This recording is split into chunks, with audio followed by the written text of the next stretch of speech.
There's a world we used to be alone. How do I feel at the end of the day? Are you sad cause you're on your own? I can't find a little help from my friends. Oh, I'm gonna try a little help from my friends.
What do I do when my love is away?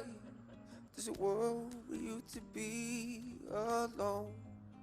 How do I feel at the end of the day? Are you sad cause you're on your own? I can't find a little help from my friends. Oh, I'm gonna try a little help from my friends.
What do I do when my love is away? There's a world we used to be alone. How do I feel at the end of the day? Are you sad cause you're on your own? I can't find a little help from my friends. Oh, I'm gonna try a little help from my friends.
There's a world where you to be alone. How do I feel at the end of the day?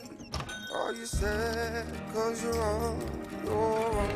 I can't find a little help from my friends. Oh, I'm gonna try a little help from my friends.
What do I do when my love is away? There's a world where you to be alone. How do I feel at the end of the day? Are you sad cause you're on your own? I can't find a little help from my friends. Oh, I'm gonna try a little help from my friends.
What do I do when my love is away? There's a world where you to be alone. How do I feel at the end of the day? Are you sad cause you're on your own? I can't find a little help from my friends. Oh, I'm gonna try a little help from my friends.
There's a world where you to be alone. How do I feel at the end of the day? Are you sad cause you're on your own? I can't find a little help from my friends. Oh, I'm gonna try a little help from my friends.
I do when my love is away? There's a world where you to be alone. How do I feel at the end of the day? Are you sad cause you're on your own? I can't find a little help from my friends. Oh, I'm gonna try a little help from my friends.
There's a world where you to be alone. How do I feel at the end of the day? Are you sad cause you're on your own? I can't find a little help from my friends. So I'm gonna try a little help from my friends.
What do I do when my love is away? There's a world where you to be alone. How do I feel at the end of the day? Are you sad cause you're on your own? I can't find a little help from my friends. So I'm gonna try a little help from my friends.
What do I do when my love is away? There's a world where you to be alone. How do I feel at the end of the day? Are you sad cause you're on your own? I can't find a little help from my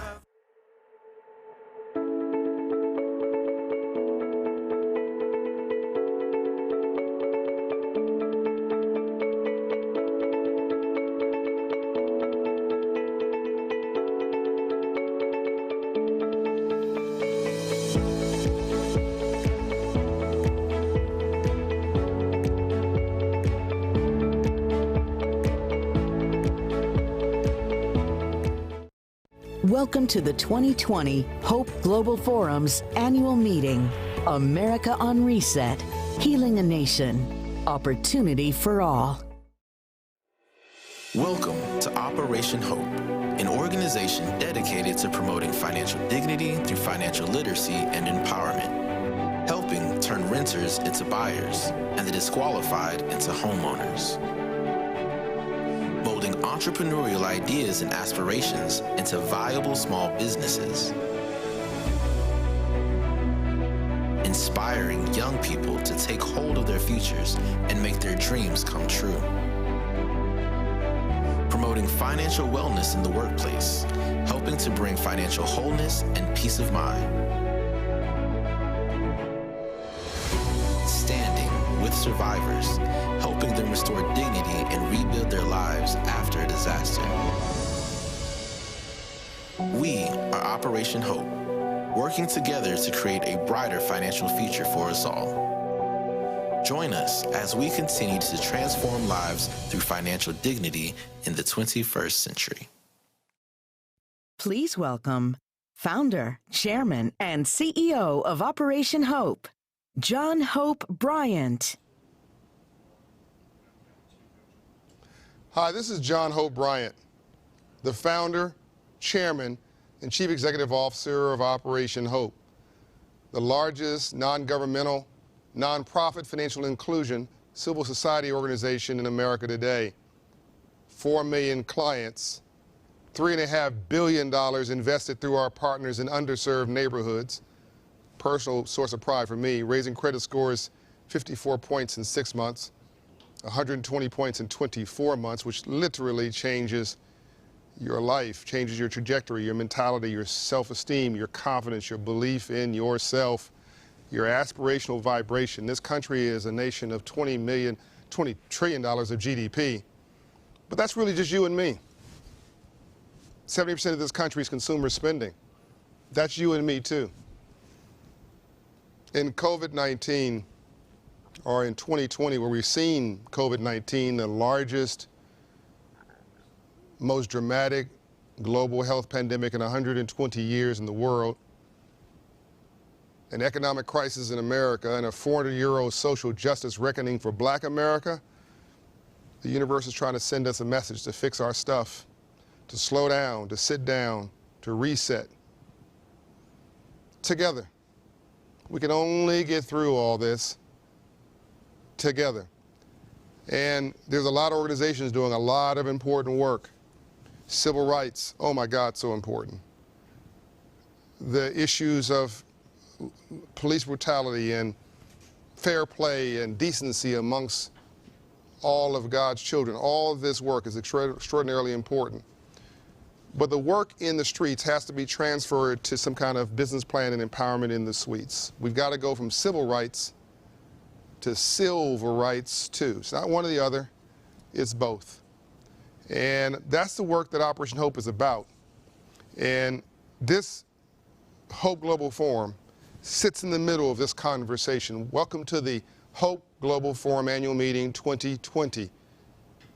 Theme, Resetting America, Healing a Nation, Opportunity for All. This is going to be an extraordinary couple days, fascinating and sincere and authentic conversation, a meet to move and a meet to act, not just a meet to meet. Welcome to the magic. And we're opening this morning with a friend, the man responsible for the largest median income for African Americans in U.S. history as president. That's right, the largest median income in U.S. history for African Americans as a U.S. president, one of the largest unemployment rates. He is responsible for the most Americans ever working at one time in U.S. recorded history. He's also a friend. He's been a supporter from early on in our work. I'm honored to call him a great American too, and an inspiration and a bridge builder in a time of so much incivility in this country. It's part of the healing process. Ladies and gentlemen, join me in welcoming former President of the United States of America, President Bill Clinton. Good afternoon to all of you participating in the Hope Global Forum annual meeting. I want to begin by thanking my longtime friend, John Hope Bryant, and everyone at Operation Hope for nearly 30 years of expanding economic opportunity and increasing investment in communities too often left out and left behind. I thank him for the work we did together trying to get people to sign up for the Earned Income Tax Credit in New York and in the aftermath of Katrina in the Mississippi Delta. I've always believed that you can't build a truly inclusive democracy, a truly inclusive society, without having a truly inclusive economy. Now, as we work to recover from the devastating effects of the COVID pandemic, Operation Hope's work is more important than ever because we have a chance to begin again from the bottom up. Broadening financial literacy and increasing understanding about building wealth, growing it, deploying it effectively, that's a good investment not just for individuals, but for society as a whole. And now we can have systems that support it instead of trying to just add on as an afterthought. I am so grateful to Operation Hope and its supporters for the millions and millions of people they've empowered with the knowledge and resources needed to shape their own financial futures, to play meaningful roles in their local economies, and to reach their full potential. Now we've got to do this for our country.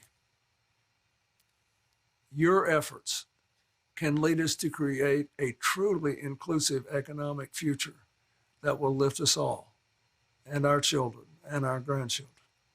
Thank you. Have a productive meeting. Please welcome CEO of the LMB Group, Lisa Borders. Welcome, everyone. We are so delighted that you were able to join us today for all of these important conversations. I have been president of the WNBA and CEO of Time's Up, but I also have the privilege and the pleasure of serving as a global board member of Operation Hope. The work we are doing is not only changing lives, it is transforming communities. So let's start our journey toward healing a nation by having this first conversation. Joining us via remote with all this amazing technology, we have Bill Daley, who is the Vice Chairman of Public Affairs for Wells Fargo. Formerly, he served as the Chief of Staff for President Barack Obama and Secretary of Commerce for President Bill Clinton. Likewise, we are joined by my good friend, Chairman and CEO of the National Urban League, Mark Morial. Formerly, he served as Mayor of New Orleans and President of the U.S. Conference of Mayors. Welcome, gentlemen. We're delighted to have you. And joining me here in studio, our founder, Chairman, and CEO of Operation Hope, John Bryant. John, over to you. Thank you, Lisa. I want to thank Lisa Borders, who is just a bad sister, as they say where I grew up. Lisa's the former everything, former president of the Coca-Cola Foundation, former head of the WNBA, former president of the Atlanta City Council. Just it goes on, goes on, and goes on. And her best years are still ahead of her. She's only 13 now. Oh, I'll take that all day, all day. I want to welcome, and I want to thank Lisa for challenging me and the Operation Hope team to do this digitally about 6 months ago. And vision made real. Never say no. Never say you can't do anything, ever.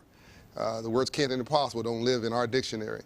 You got to dream big dreams. A guy who's on now, a gentleman who's on now, dreams those big dreams and has lived them.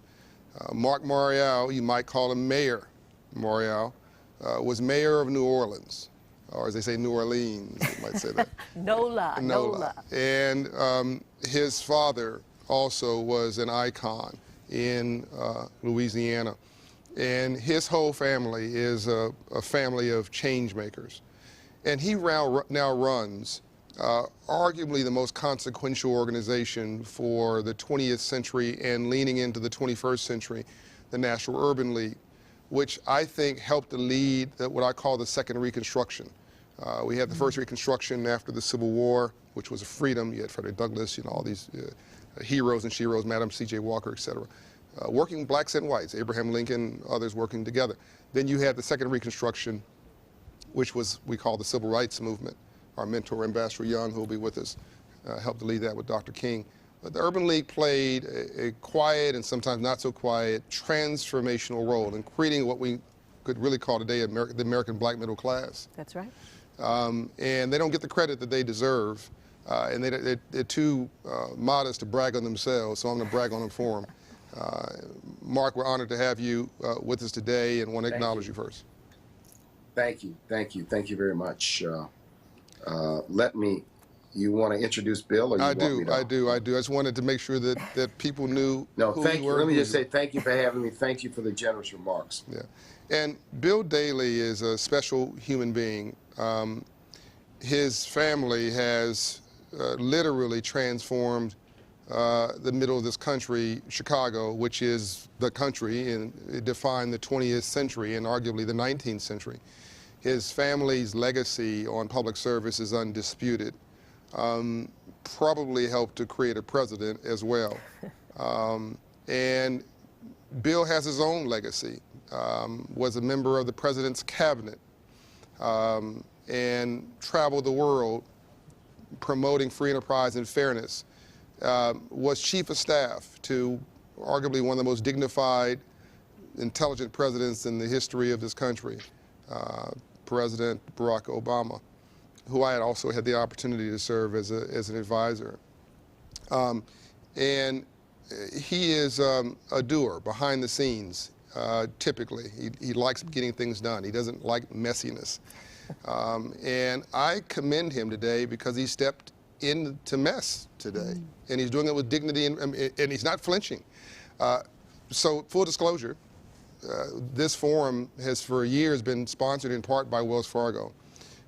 That does not mean they get to speak, but if I find somebody at the bank that I think can add value, I invite them. Typically they decline. If I was Bill Daley, I would have declined this year. But he's a fixer. He jumps in and fixes things. They had a moment. Yes. At least they've had a moment of what I call unconscious bias a few weeks ago with their CEO, Charlie Scharf, and Bill Daley's the vice chairman. And I've talked to Charlie for an hour at their request. I've talked to Bill Daley for several hours, even on weekends a couple times, at his request. We didn't agree on everything. It was not a clean, efficient, elegant conversation where you had a beginning, middle, and end, because it's complicated.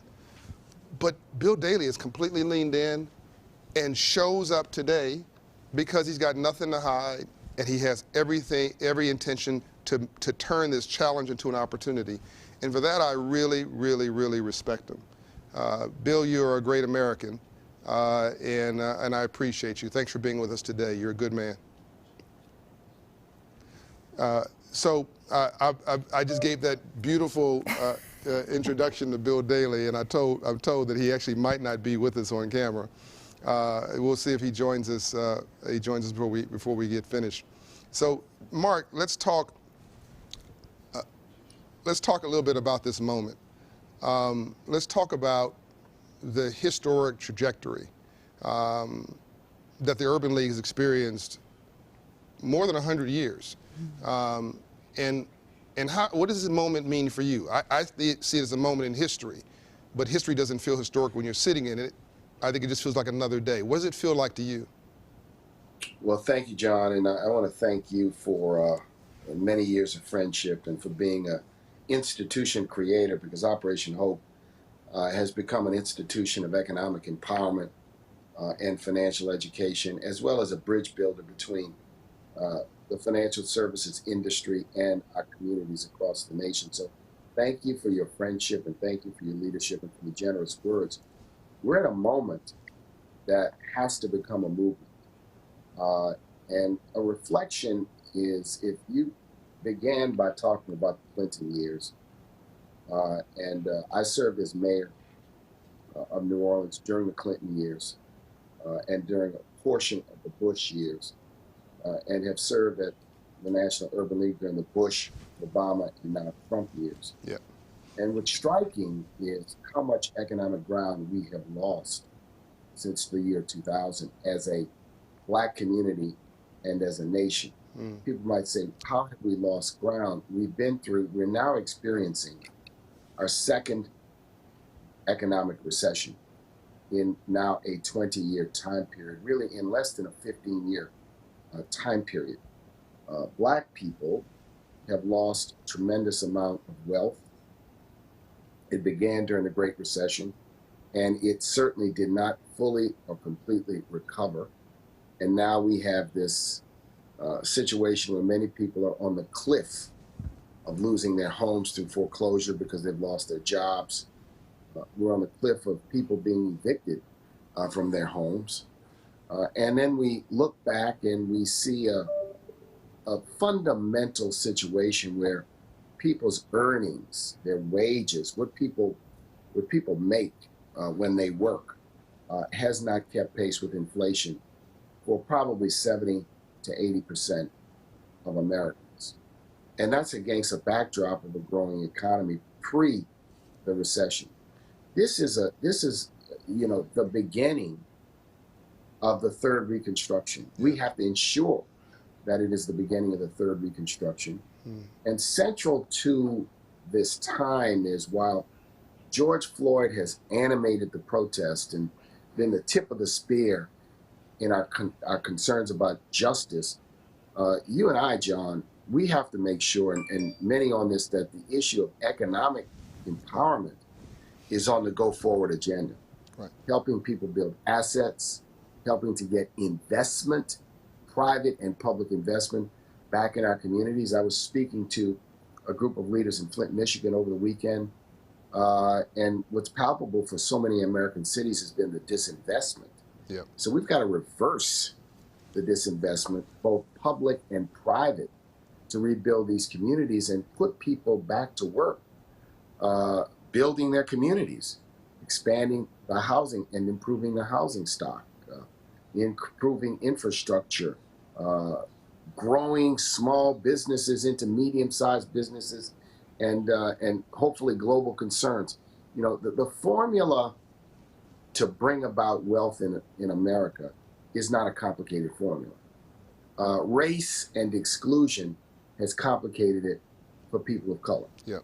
And if we could get some of the barriers out of the way and make sure that the people of goodwill are determined to not be deterred by these barriers, and if we can align some of the awakening we're seeing in corporate America into a consistent commitment, and if we can get an administration which wants to act in a forthright way to make sure that communities are invested in, we have opportunities and a chance to take this dark time, this difficult time, and make this a time when we begin to turn the corner. Yeah. There's so much of, and Lisa, you lean in whenever you see fit. There's so much, Mark, of what you said that is, I mean, you could spend an hour on if you unpack it. Let me back up to a couple things that stuck out for me. You and I, you more than me, have advised several administrations, and you mentioned, I think you mentioned Bush, Clinton, and Obama. So the point here is Republican and Democrat. Correct. As I look back 150 years ago, it was a Republican administration of Abraham Lincoln, probably meant something different in tone back then, that Frederick Douglass worked very closely with around the Freedmen's Bureau, the Freedmen's Bank. That, of course, launched the first Reconstruction, which was thwarted. And you had, I think, the precursors to what we call the HBCUs today. Correct. And that sparked the first level of freedom. And you had, soon after that, the creation of the National Urban League, the NAACP, early 1900s, blacks and whites working together once again. And blacks really emerging as these intellectual powerhouses. And again, both parties finding a way to find some common ground. You don't always agree, but you try not to be disagreeable. And at every point you've been there. The Urban League has been there in these inflection points. The last time, Mark, you correct me if I'm wrong, it was civil rights, or the right to vote, which you're still pushing, and you guys became a beacon for job training, amongst other things. Am I getting that right, Mark? in the 20th You century. are job training, economic empowerment, corporate diversity, Yep. home ownership, small business, all of the economic, if you will, initiatives Yeah. we've been, at the front of. What were some of those, at least feel free to jump in here whenever you see fit. But was there a couple points that you want to raise that people don't recognize about the major things that the Urban League leaned in and made happen? One of the things, we're most associated with jobs. And what that means is in our network of 90 affiliates, every one of them is a place that people can go for help in finding a job. It's a place people can go with help in enhancing their skills. We've also become the largest provider of housing counseling or home buyer education, which is a form of financial literacy to Black Americans. We've got 125 counselors in approximately 50 affiliates around the nation. We're serving some 30,000 plus people a year when it comes to preparing them to become home buyers. And now, since I've joined, we've expanded our work by providing 14,000 businesses. About 90% of them are Black businesses, but we serve all businesses of economic and social disadvantage with coaching, counseling, training, other forms of services. So what I will say about those programs is they absolutely make a difference. Yep. What I will also say about those programs is that their scale is simply not large enough to meet the need. Mm-hmm. That is one of the messages I bring to every single president. Don't look for a silver bullet. Look for things that work and scale them up significantly. Housing counseling works. Yep. Apprenticeship programs work. Yep. Reentry job training programs work. And what we are is we're an executor of policy. So in a new administration, we want a bigger commitment, a more significant commitment to do these kinds of things. I didn't know that, Mark. The executors of policy.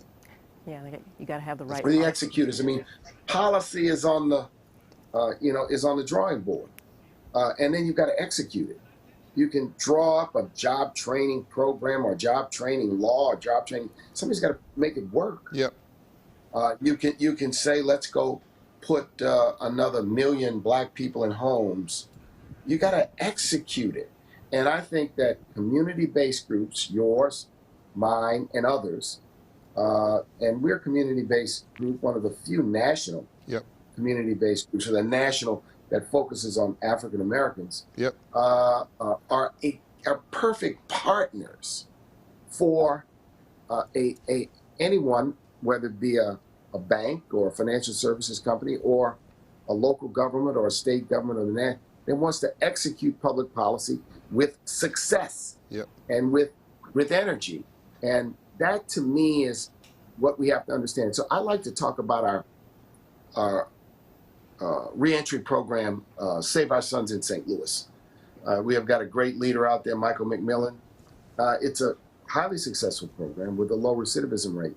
But for every 20 people in the program, there's another 100 on a waiting list. And that's the point, right? It doesn't have enough scale, doesn't have enough investment, doesn't have enough money. It has money to do good, but not to reach enough people, because we have to look at the large numbers of people that need to be served. John, we're in a situation where the Black home ownership rate has slipped down to almost the 40% range. That's lower than it was, about the same place it was when the Fair Housing Act was passed. When the Community Reinvestment Act was passed. So 1977. we've lost, 10 points in the home ownership arena. And just count the wealth that has been sucked out, all of the equity that's been sucked out, all of the hope and the promise of your own home. So we have a reversal we have to do, and attacking racism and attacking policies which create racial exclusion is essential to doing this. It is complicated, and I'm hoping that in this moment of awakening, we work on police misconduct issues. We work on voting rights. That's central to the work we do. But the economic issues cannot take a back burner if we are truly going to make this a third. I'm feeling bad that I've loved this conversation so much. I've hogged at the time with Lisa. I'm going to turn it over to her. I will say. Oh, Lisa. Yeah. Hey, Lisa. Hey, Mark. How are you? Hey, fantastic. For some reason, I can't see you. I can only hear you. Understood. But listen, you sound fantastic. Let me thank you for your leadership. I want to echo John's sentiments about all the work that the Urban League, National Urban League, has always done. But under your leadership, it's been elevated and accelerated. So thank you for that. And listen, you're working on the demand side. You're building the pipeline. You're getting people ready. You're getting people skilled up and programs scaled up. Let me talk about public policy a second, because you talked about being an executor of public policy. And when I talk to CEOs across the country, frankly, there's a lot of fear. There's a lot of intimidation about the African American community and communities of color at large. Are you having any conversations about public policy, about getting rid of these barriers to entry, be they real or be they perceived? Because I had one CEO say to me, well, I've seen all the McKinsey studies that saying having diverse workforces is actually enabling your company to perform better, but I just don't know where to find the people, and then when I find them, I can't relate to them. What do we say to those people who are creating public policy and who are working in the private sector, who intellectually understand this is the right thing to do to eliminate racism and raise all economic boats, but emotionally and psychologically, they're not there, Mark? What do we do? Well, they almost have to jump into a pool of very cold water. And it's almost a shock treatment. And one of the most important things for leaders is to know what you don't know. Right. And then know what you don't know, and then know what you need to know. So for one to say I can't relate is one thing. To say, you know what, I got to learn to relate. Right. I have to learn to relate is another thing. And it means opening your circle. Sometimes I think corporate executives who are well-intended have such small social and relationship circles, right? It tends to be people that are so like themselves, right? They don't have a broad span. You know, those of us who come up... That might have been Charlie's challenge, by the way, Mark. That might have been... yeah, that might have been his challenge. Charlie's challenge is limited circle. And, you know, John and Lisa, speaking, the three of us, I mean, in order to play the leadership roles we've had to have this relationship circle that is broad and wide. Yeah. You know, I mean, very broad, very wide, multi-racial, multi-generational, multi-economic. I mean, you know, we have to be comfortable in country clubs and suites if we have to. We have to be comfortable on the street and in the hood if we gotta. You know, we got family members and friends. You know what skill we call that, Mark, right? That's cultural. You know what? That's cultural competence. It's another skill that most people do not recognize, that we move from our community to majority communities and back again 2 and 3 and 4 times a day. So it is a real skill. When people talk about, are you an analytical thinker? Are you a strategic thinker? Are you culturally competent? Do you have the ability to move smoothly from point A to point B and back again and perform all at the same time? So the cultural competence is an issue. And that's what some of these corporate leaders may have it. Yeah. And I've met many who have it, and then I've met some who don't have it. And I think that they've got to understand that you've got to become comfortable. Your team has to become comfortable in a changing world, because right now there's some realities that are just so stark. I remember listening to Steve Reineman, who was the head of Pepsi in 2003, speak to ELC. First time I'd been to an ELC major event. Yeah. And he talked about, he was looking forward. Steve said, we're in 2003. He said, by 2018, half the high school graduates in America will be of color, non-white. And he was saying to his colleagues in the business community, we have to be preparing for that day. Right. That day is coming. Right. And all you need to do is just take the projections forward, and it shows you that half of the workers, half of the consumers, half of the voters are going to be of color in this country. So it is essential cultural competence. And it's always amazing to me to hear business leaders who lead global companies struggle with cultural competence, where on the global stage, they figure out how to understand Germany or Japan or China or other places where they do business. They find people who are bilingual. They understand the culture. So, this is not anything. It's. I hope that people have a wide enough mentality to understand that they've got to learn. Now, I've talked to many business leaders in the last 6 months, many CEOs in the last 6 months. And the ones I've spoken to, and of course, I know it's a narrow group, have indicated an enthusiasm and a willingness to try to meet the moment. The recognition that this moment is going to be defined by how institutions respond. And I think we're at the beginning of that process. And I've had some candid conversations with business leaders who said, well, what do I do and where do I find and what do I do? And I said, hey, I've said, you're looking for, quote unquote, mid-level executives. I said, hire an African-American headhunting firm. That's right. And go identify the talent that's out there. It's out there. I said, you want to change your entry-level pipeline? Audit the places where you recruit. Audit it. Look at whether you're recruiting at schools that do not have diverse student bodies, and whether you've relied on a narrow pipeline to fill entry-level positions in your company. So you got to retool things. It's like a coach who takes over a football team or basketball team, and they're not performing, they're not winning, or they're looking up and they're saying, boy, all my competitors are going to have a whole lot of new players. And then you say, I've got to go get some new players. Number two, I've got to change my offensive and defensive schemes a little bit in order to meet the moment and meet the times. And that's what leaders have to do. They can't simply look. Leaders are expected now to lead in a multiple bottom line element. Yeah, you got to get the returns. Yeah, you got to pay attention to shareholders. But you have to pay attention to customers. You have to pay attention to employees. You have to pay attention to the community. You have to pay attention to the corporate standing, philanthropy, and reputation. So you have more to do than simply gaze, at a balance sheet every morning when you wake up, or gaze at an earnings statement on a quarterly basis and say, "Whoop, make my earnings target." I can basically go back to sleep. I know.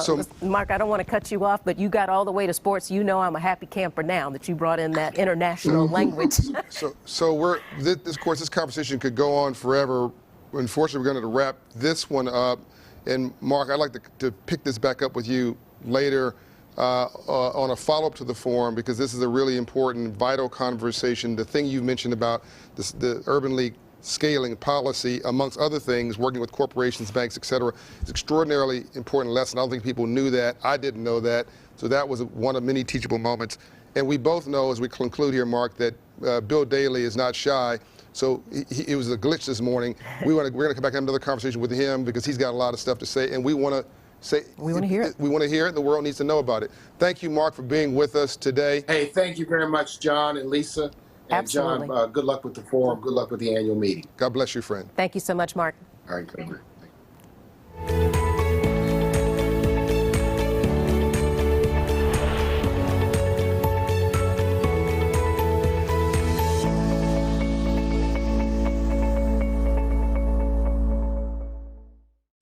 Hello, my name is Alicia Wood. I am from Salisbury, North Carolina, and I am here to share my story with Operation Hope. Up until this point, I didn't realize how big of a deal credit was and what it meant for me. I've always was told, make sure you have good credit, but to what extent, I did not know, nor was I taught. So my main focus was mostly on making more money, working hard, and, you know, buying up everything that you want. But when I actually had the opportunity to connect with Alicia with Operation Hope, she was my coach and she was amazing. She laid out everything for me. I asked her, I said, talk to me as if I'm an infant. Like, I want to know everything. And she did. And in myself, I'm very competitive by nature. So I challenged myself and began competing with myself in a healthy way that, wow, I can live another type of lifestyle by just doing this or rearranging my priorities and shifting my mindset. Let me try this out. And I did. And I had all the tools to help me succeed and win. And that's exactly what I did. And that's continuing what I'm doing. Here we are. I've completed the program.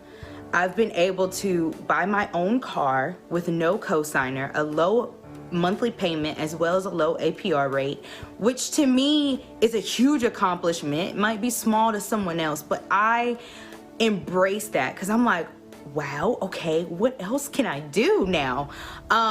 Just that excitement and that freedom that I'm starting to see and I'm starting to live. I've been able to save more money and prioritize what's important and what can wait. Being on time with paying the bills and now understanding if you go behind a little bit, here's also the effect that it will have on you in a negative way. And now that has really shifted my thinking of my goals and my priorities and what I want to do. And I'm like, I don't want to ever be in the red again if I don't have to be. So I'm going to do everything that I need to do to stay in the green, to stay positive, and to continue to live how I'm living now. That is, for me at 26, very comfortable at least. So to be 26 years old and can say that you're financially comfortable, huge accomplishment. I'm so appreciative of this program. I'm so appreciative of Alicia that she took the time to help me. And without getting too emotional, I even had, you know, my family is now a part of the program, and now I get to sit back and look at their success. And that is how I wanted to leave my impressions on people or whatnot, because I'm seeing the generational wealth begin. And you're back to Hope Global Forum Annual Meeting 2020. This is already a transformational conversation, and it continues with my friend Margaret Keane. Margaret is CEO by position of Synchrony Financial, one of the largest financial service companies in America and by extension in the world. A 18-year career in one post alone. One of two women, I believe, who maybe to this day runs independently traded banks in America, the largest, with over $10 billion of assets. I think it's well above that now.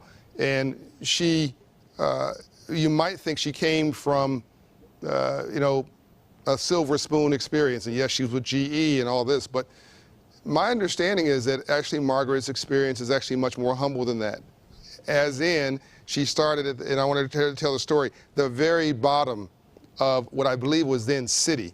And she worked from the very bottom and became head of all of U.S. operations. Talk about American aspiration at scale. When a woman can do this in America, from nothing, and from a family where everybody in her family were police officers, and her father's had grand ambition for her was to be in law enforcement. She's in a much beautiful, all the rest of her family went into law enforcement, but she's now in really financial empowerment enforcement for all, and we're honored to have her with us, Margaret Keane. Hi, Margaret. Good morning. How are you? I'm blessed.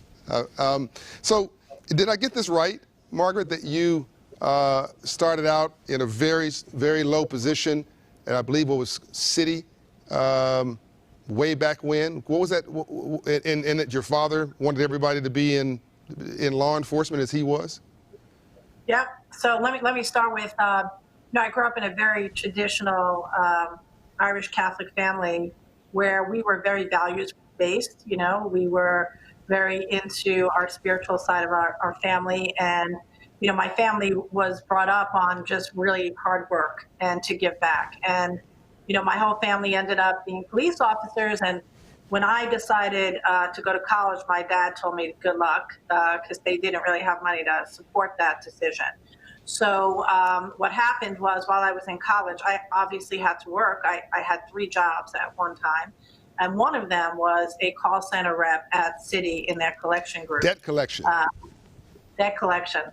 And, I was 19 at the time, and it was $5.50 an hour, which was good pay. But probably the best part of it, I could work my hours around my school schedule. So I was going to St. John's University in Queens at the time, and I could go back and forth between my school and the office to do what I had to do for work. And, through that experience, it's an experience I never forget because I truly believe that you hear, I don't know if you're hearing that background. Oh, I'm good. You're perfect. You hear it? Okay. But I will tell you that, I'm sorry, there's someone in the background talking on my side, from your side. I don't think. No, I can hear you perfectly. Okay. Long story short, I can't hear you, Tom, because what's happening. Yeah, I think this is the beautiful part about technology, people. I think she's getting a little what's called a shadow message. Someone has their mic on and is talking. I'm hearing all their conversation. So well, I don't know how to. I hope trying to talk over her. She's hearing something I'm not. I hope it's interesting. Let me while they clear that up, let me back up a little bit and say that debt collection experience that you had working, I believe again at Citi, that's probably where you had gained the compassion. As I wondered, and I'm going to tell the story of how I met you. By the way, she's back, everybody. How I met you. We were at a dinner with a bunch of fancy folks in New York City. It was CEOs, and I'm at the head table with her, and it's very loud up front. This is back when you could hug each other and shake hands, and we're across the table, but it's very loud. And this person, I didn't know who she was. She's talking to me across the table, and I couldn't figure out why she wanted to talk to me. Most people, these CEOs, their staff talks to them, but they don't lean out to talk to somebody else typically. And so I figured she was, please excuse me, the chief of staff to somebody or something trying to coordinate some conversation with me. And so we're talking, and she's telling me about this young man that she's trying to mentor. And she loves our work, and she's heard about it. She wants some advice and some counsel. Again, I'm continuing to think this is an enlightened staff person. I'm enjoying the conversation. About 10 minutes later, she passes me her card. She's the CEO. And she's talking about this young African-American that she is trying to inspire to take his life back. And she's bet on him in a serious way because she sees potential. And I couldn't figure out why somebody could care that much. She should. Everybody should. They typically don't. I couldn't figure it out. It makes sense to me now. It goes back to that experience, in my opinion, when you were a debt collector. And you saw those families struggling, and you saw people who didn't have the shot that you have. And you decided you were going to be a ladder and not a ceiling. Did I get some of that right, Margaret? That's totally right. And I think the other piece that contributed to my struggle, or my own personal struggle, is my dad died very young and left the family in really bad financial straits. So I know what it means not to have money in your account and kind of bridging to make the next payment for the electric bill. I saw my mom struggle with all of that. And so it's something that never leaves you, and you understand the importance of empathy in these situations and the ability to have an opportunity to influence, which is really where I am now, right? I have an opportunity in my role to really make a difference. And, I aspire to do that every single day, whether it's with my employees or the community and things that we work on, while at the same time, and I heard your prior speaker talk about all the constituents we have to deliver for. But I think in this world we're in right now, as CEOs, we have a real opportunity to make a real difference in the world. And we have the opportunity to do that through, financial means, obviously. But I think more importantly, really this thought of pulling people up. So let's step into that, Margaret. Let's go right into the current moment. We have, you have a chance to build a culture from the ground up there at Synchrony. You're the chief executive officer. You're one of few females running a major firm in the U.S., and by extension, it's one of the largest in the world. You have thousands of employees. You have millions of folks who are customers. What does this moment mean for you? And one thing I really admire about you is when you told me you weren't doing enough. When you told me with all that you're about, you're not doing enough. You're not satisfied. Can you talk a little bit about the culture you're building, and in the COVID environment we're living in now, the economic crisis, the 400-year-old social justice reckoning for Black America? And mind you, I want the audience to know, the conversation I had with her about that young Black man, that was 2 years ago. So she was thinking about this and caring about this long before it became something that the society says you must pay attention to. What does this moment mean for you, Margaret? And culturally, what are you doing? I think, first of all, let me say, I think culture really matters. And I think when we set out from GE, we really spent a lot of time thinking about our culture. And our culture really became the foundation of which we built a lot of things off of to handle what's been going on, both COVID and social injustice. And, I always talk about the Synchrony family. We think about it as a family. And we always want to make the family successful, right? So that concept and having those values that we built the base on, I think, have always been how we've driven the company. I think what happened is we got hit with two very massive things at the same time. So the first thing that happened was COVID. And I think in that, we had to really think about our employees. And we did a tremendous job. I can't even tell you all the things we've done to help our employees. But I think one important point is to continue to listen to the employees. And what was very clear to me was that the employee base was, in some ways terrified about what was happening. Are they going to lose their job? How do family members were losing jobs? What does the medical community really say? We started by doing what we thought was going to be, done with already, but we have medical experts do calls with our employees. We'll get 3,000, 4,000, 5,000 people get on these calls to ask questions.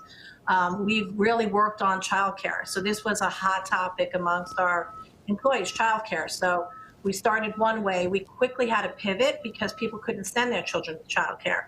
So we came up with this idea of, okay, we'll pay $100 a day to have anyone in the family watch the kids except the we wouldn't pay for the grandparents. We kind of drew the line at the grandparents. So, we thought about that. And the other thing that happened is, my CIO, Carol, who has 3 children of her own, and, she calls me sometime in May and says, Margaret, I don't know how people are going to deal with, the kids being home all summer. I don't even know how I'm going to deal. And so we came up with this idea of Synchrony Summer Camp, which was a virtual camp that was actually led by our employees. And this is really interesting, our employees' kids. So we had high school students and college students who, couldn't work, actually participate and be the leader of these sessions. And so we did everything from sign language to, cooking, to arts and crafts, to movies. Was a huge hit. And I think the interesting thing is because we're a global company, we were able to bring the whole global world together. And so families were participating across the globe in our summer camps. We've now extended that to an after-school program, because one thing I have learned through this, nobody knows how to do math the new way. None of us learned it that way. So one of the big things was help me, tutors. So we're doing the same thing. We're doing some after-school programming, and we're actually offering tutors. In some cases, these are students that are students of our parents in our school, our company are actually doing the tutoring. So, we've been able to bring in, that's the family connection. I think that's really important. On social justice, I think this was probably the most painful thing for me, honestly. And I think 2 things. I think one was the amount of pain that happened inside our company among our Black associates. I think the entire leadership team has been astounded at the stories and the storytelling. And I think what we did, initially was say, look, we're not going to, we need a timeout internally. We need to listen to our employees. We need to learn as an executive leadership team. And we did a series of events. We had external speakers come in. We as a leadership team were reading certain books and certain articles and then discussing them at our leadership team. Our teams were then discussing it with their teams. And we've actually just embarked upon this storytelling initiative where we're going to have our employees who want to, we're not telling everyone, but who want to share their stories. And I think what's really different, and the pivot here is, it's really easy to, say this happened over in Minneapolis, it's not my problem. When you hear from your associates, people you work with every day, who you respect, who you love, tell their personal story, it changes the game. And I think we're at a very pivotal moment as a country where I think we can really make real change. So let's talk about the real change there on your board, in your senior management team. Let's deal with the senior management team. Are you satisfied with the level of diversity and inclusion that you've achieved there? What does it look like? You just mentioned your CIO is female, fantastic, if I heard that right. Are you satisfied? Are you leaning in enough? Where are you at with that? So, I have an okay diverse team. I wouldn't say it's where we want to be. We do have Curtis House, who's one of our most senior African-American leaders, who's direct into the senior leader team. We do have Beto, who's Hispanic. We have women. We have Neeraj, who's Indian. But I think honestly, we got a lot of work to do to kind of pull up the organization. And you said I was doing this before. We actually had a meeting last December as a senior leader before any of this happened.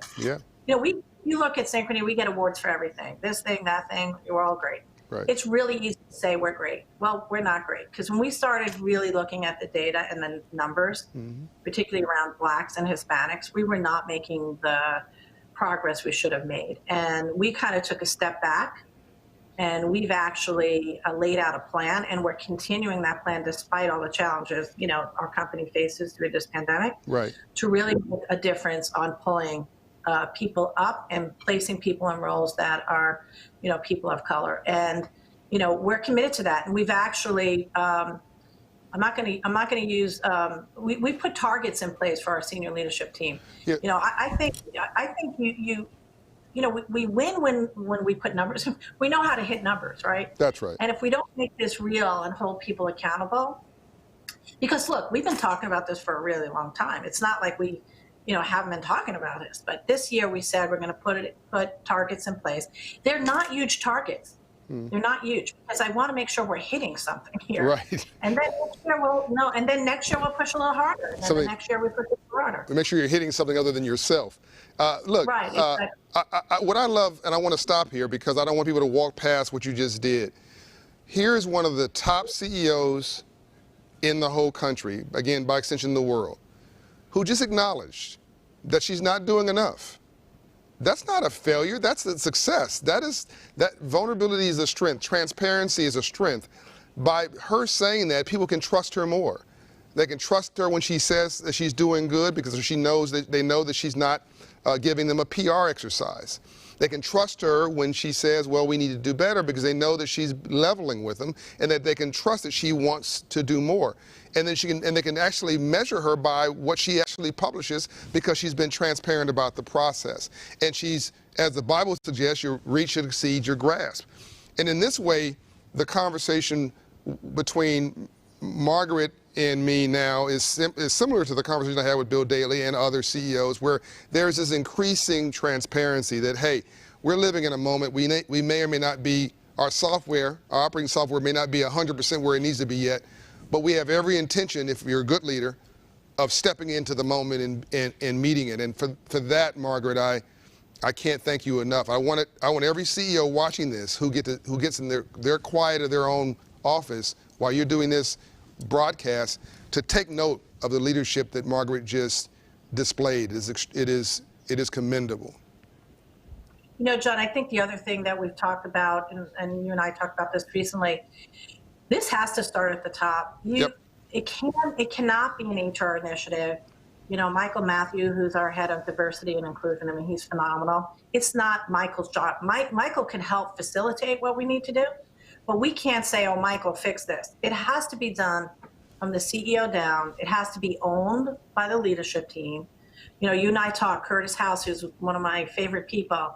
Yep. It's not Curtis's job. Just because Curtis happens to be the black leader on an ELT, you know, we can't keep turning to Curtis to say, Curtis, what do we do? That's right. Like we have to own it. I have to own it, and my team has to own it. And it's great. I have Curtis. I use him a lot to kind of guide me. But, you know, we all have to step up, I think, in all our organizations to make this a reality. One of the senior leaders who's African-American at Walmart told me recently, it was a brilliant quote. He said, you know, we know that we are needed, black people in these companies, black, Latino, women, fill in the blank. We know that we're needed. We don't know we're wanted. And we want to feel wanted. And we want the CEO to be accountable to that. And at Walmart, actually, that is the case. At Synchrony, that is the case. At many companies that I admire, that actually is the case. And you're taking that position right now to not just make people feel that we need you to perform, do your job, but that we want you and we see a value for you. I'll also say one last thing, Margaret. I want to get your opinion on this. I think diversity is a business strength. I think that when you include people, they perform better. That when the public sees you've included people, they want to do business with you because you reflect and respect the markets that you're trying to serve, particularly a company like yours. Do you see any resonance between diversity and inclusion in your business model and your bottom line?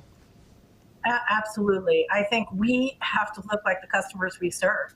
And guess what? We serve all of the U.S. So for us to think that we have all the answers or I have all the answers, absolutely not. And the more diverse the team is, you know, and by the way, we look at these things. I think this is another important element.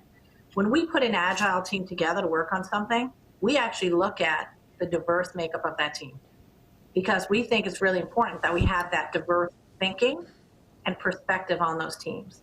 When we send folks to training, we look at diversity and who's going to the training.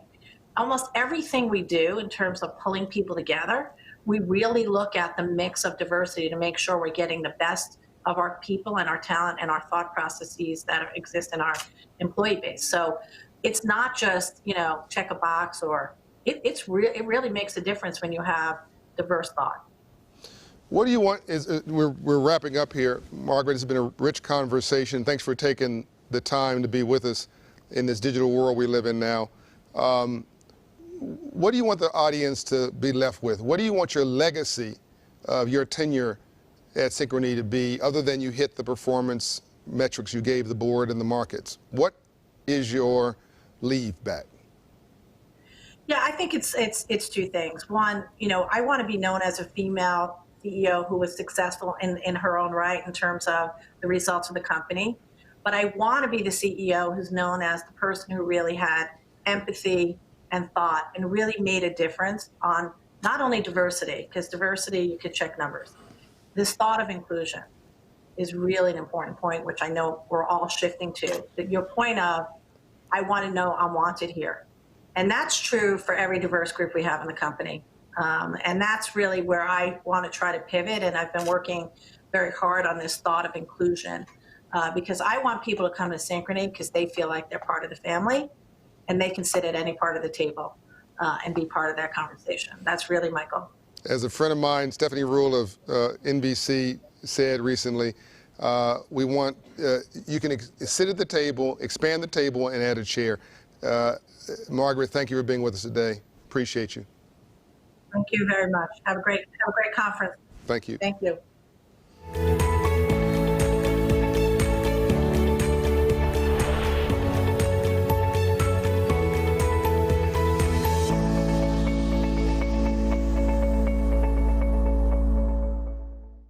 Hi, my name is Amy Dixon. I'm a financial well-being coach here at Operation Hope in Omaha, Nebraska.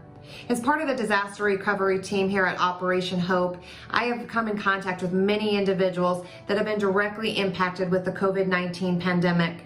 It has been a privilege walking alongside them, helping them navigate the specific resources they need in a time such as this. Whether it being creating an emergency monthly budget, working with their creditors or their mortgage lenders to ensure that the roof is over their head, finding resources to put food on the table for themselves and their families, assisting them with small business loan applications, or looking for grant opportunities that meet their specific needs. It has been a privilege and honor to be a part of the disaster recovery team. Here at Operation Hope, we are committed to serving our communities. There are brighter days ahead. This is a tough time that we're facing right now, but together we will get through it. I've been a part of the Hope family here since January of 2020. In a short amount of time, this has been an amazing journey, partnering up with CIT Bank, making a huge impact in our community. We are bridging the gap in financial literacy, and we're coming alongside individuals, helping them reach their personal financial goals. For me, this is personal. Not only am I a financial well-being coach, I too once was an individual that needed to reestablish and rebuild her credit after my 20-year marriage fell apart. I understand the struggle, and I understand the anxiety that comes from financial stress. For me, failure wasn't an option. I had 4 kids looking to me, wondering what was going to be next. I am proof with hard work and dedication anything is possible as I come to you from my home office, a home I purchased 3.5 years ago. When I'm working with each and every one of my clients, I bring not only my professional experience, but my personal experience to paint that picture for them of a brighter tomorrow. I want to thank Operation Hope for giving me this opportunity to live out my purpose and passion every day, making a difference in the lives of others. And thank you to all of our partners for making our mission possible. You're back to the Hope Global Forum annual meeting 2020. America on Reset, Healing a Nation, Opportunity for All. We're being joined by a new friend of mine, the acting comptroller of the currency, U.S. comptroller of the currency, Mr. Brian Brooks.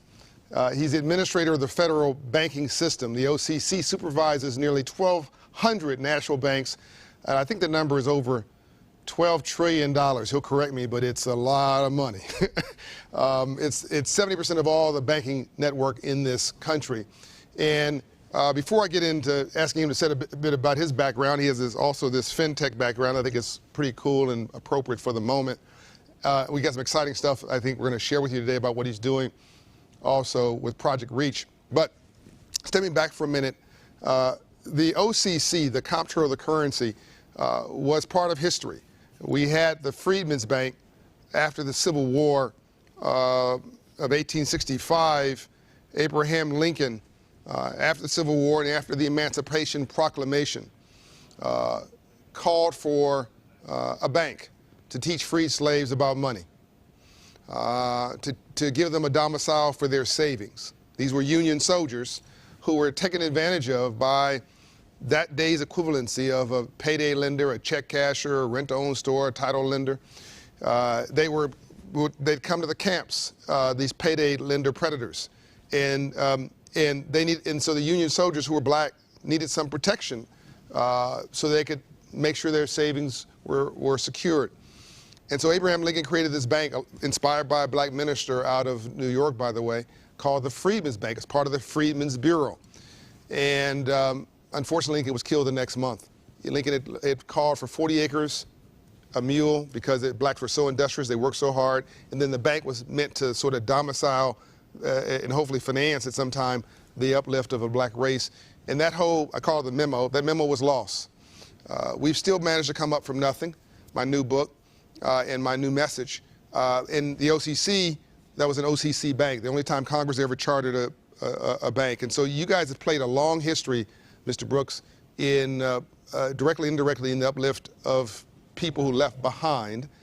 And I'm fascinated that you see yourself today playing that role. Can you tell us a little bit about your background and why that makes it appropriate for you to bring high tech and high touch and the empowerment of those left behind into view? Welcome.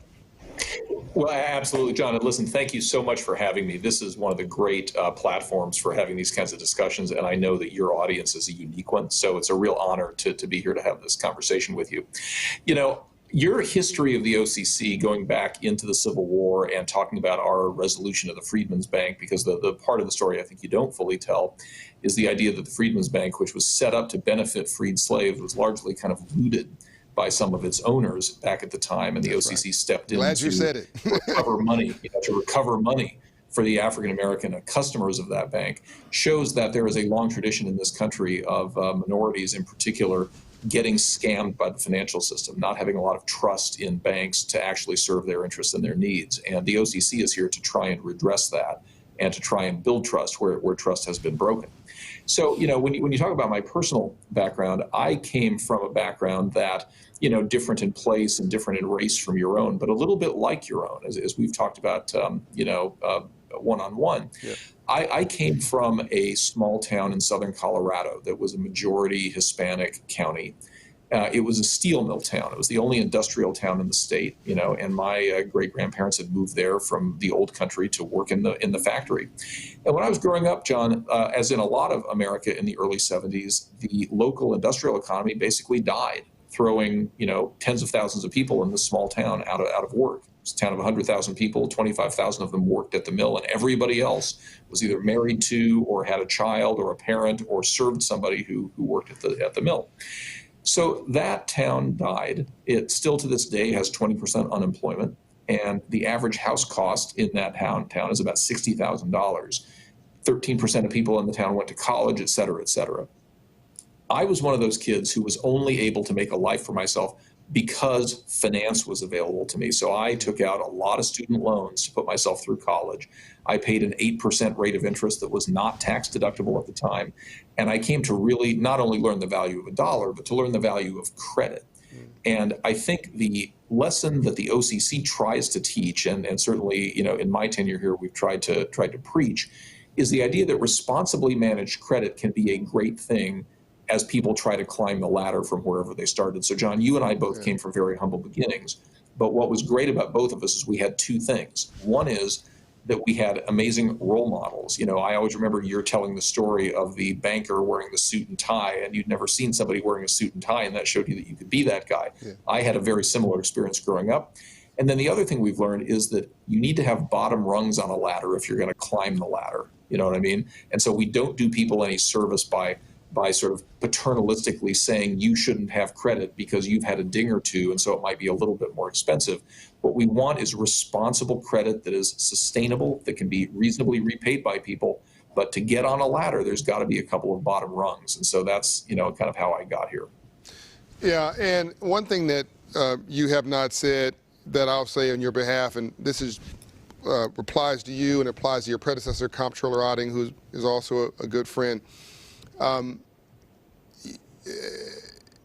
My white friends, Doug McMillan taught me this story. My white friends never have to think about being white. My black friends think about being black every 28 seconds. It's exhausting. We're reminded of it all the time.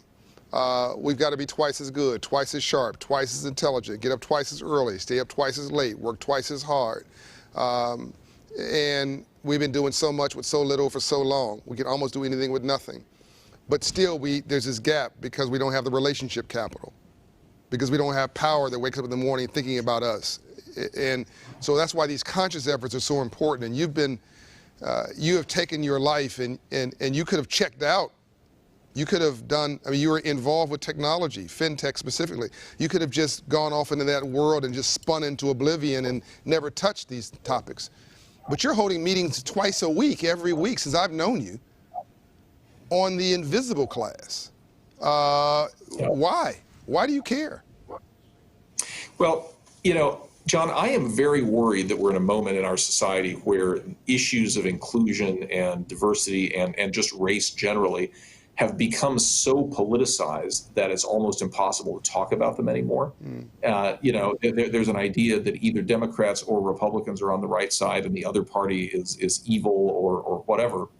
My basic viewpoint is the way to take politics out of this discussion is to say, hey, we can agree to disagree on whether people whose families immigrated to the United States decades or many decades after the end of slavery have some responsibility or don't have some responsibility. But we can at least all come together around the notion that the numbers don't look good. So your point about how black people in particular have to work twice as hard, that's true. It's just objectively true. And so my feeling is, if I can help lead from my side of the aisle, at least on the message of, hey guys, if we were conscious of these numbers, and if we took proactive steps to make the numbers better, then we can at least redress the vestiges of our legacy of slavery and our legacy of Jim Crow in this country. And so the reason I'm having these meetings every week is to say, hey, you might be a white person who doesn't believe that you are a discriminator and you don't think you're a racist, and I'm not here to tell you whether you are or aren't. But what I am here to tell you is, if I work in a place where 4% of the workers are black and 20% of the labor force is black, that's a problem. And if I'm at the bottom of the rung of the whole scenario. Yeah, exactly. You know, John, one of the things we're working on together is this idea that 45 million Americans don't have a credit score. And if you're black, you are more than twice as likely to be one of those than if you're white. That's a problem. That's a problem. And it's a problem for America, not just black America. Correct. The market would be bigger if black people and all of their talents were fully engaged and fully available and fully remunerated. That's it. It's in everybody's interest that this be the case, whether you believe in social justice or markets. We all should share the same outcome. So, Comptroller, I want to come back to this initiative. But, you know, one thing I love, one of our guests later today or tomorrow will be Melody Hobson. And Melody has this great quote that she loves math because it doesn't have an opinion. Exactly. And that's a good line. And what you have tried to do, and Otting tried to do with CRA reform, which you'll talk a bit about that, modernization, we call it modernization, with making the data live and making the data the truth. It is about the math, isn't it? I mean, it's applying data to something that's making something subjective more objective, and making everybody subject to the data of whether you hit the mark or you didn't. Why don't you get into that a little bit? Have I explained that properly or not? Yeah, no, I think that is absolutely terrific. So the way I think about it is, unfortunately, the way the human brain works, John, is that ideology trumps data every day of the week. Narrative trumps data every day of the week. And so what we've seen on Community Reinvestment Act is the following thing, and I think it's a problem. And we've got to counter our natural impulses on this. The idea that my predecessor encountered when he tried to reform the Community Reinvestment Act was, there's an idea that CRA is a civil rights law. There's an idea that for a period of the 20th century, Republicans were generally seen as hostile to civil rights, and understandably so. And thus there was this belief that this old law shouldn't be touched by a Republican. I think that was the surface level debate when Joseph Otting tried to reform CRA. But here's the problem.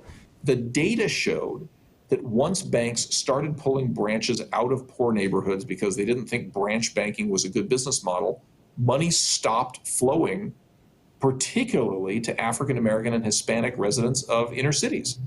Now, you can say all day long that you think CRA should only be touched by Democrats, but right now, the money isn't flowing where it needs to go. It is very hard if you're an African American entrepreneur in Baltimore or Philadelphia or any of a series of other places to find a loan because there aren't any bank branches. And until we did our CRA reform, the only incentive banks had to lend were around their branches. And so we've tried to fix that by saying, look, we're going to take out any issue of politics, any issue of who's getting the credit. All we want to do is hold banks accountable for lending and investing wherever they gather a majority of their deposits, regardless of whether they have a branch there or not. So if you are borrowing money from African Americans who are making deposits in your bank online, let's say, you need to reinvest some of that money where those people live. That's common sense, right? That's not political. So we have to come back to outcomes matter. It's not about the ideology. It's just about, is money flowing where it's needed or not? And CRA reform is designed to make sure that it does. As one of my mentors said, if there's an end to the story, can we please start there? The point I'm hearing, the point I hear you making is, and by the way, one part of this is if you're a digital bank, an electronic bank, you didn't have this requirement before because you just had to serve around your branch, even though it was just one branch in Idaho or someplace, but you're making taking in deposits across the country. Under the Refined Act, you got to now be CRA qualified. Community Reinvestment Act, by the way, people. You got a Community Reinvestment Act responsible wherever you're taking branch deposits. Absolutely. That's right.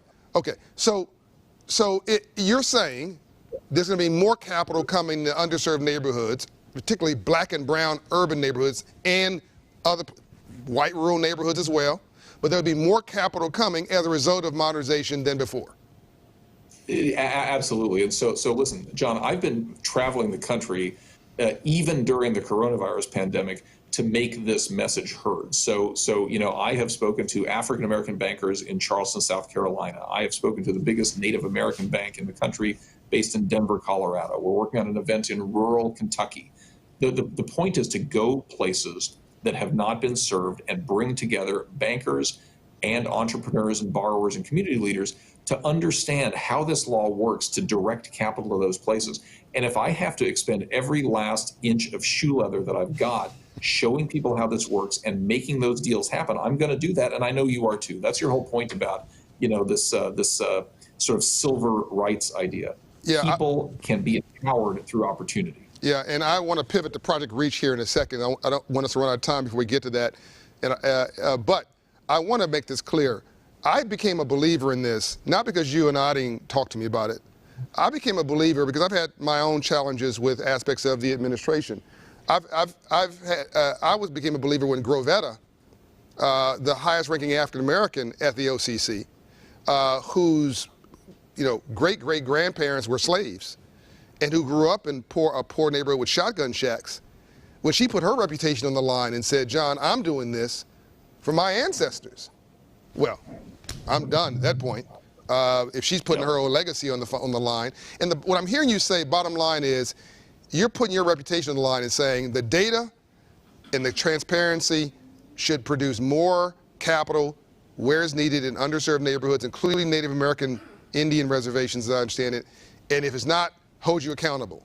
That's what I'm hearing. Yeah, listen, judge me by my results. Done. Judge me by my results. I mean, we need to work together. I've told you this before, John, but my mentor in the law was the most famous African-American lawyer of his generation. And one thing he taught me was all of the great ideas aren't going to come from the same race or the same gender. So I'm prepared to be judged by the results. And if we get this wrong, make me fix it. Okay. But leaving the status quo in place when it wasn't working for 25 years, life's too short for that. We only have one life to get things better, and I think we can work together to do that. Well, mind you, it was working for 25 years, but we want to make it work better. And I mean, imagine not having a software upgrade on your iPhone for 25 years.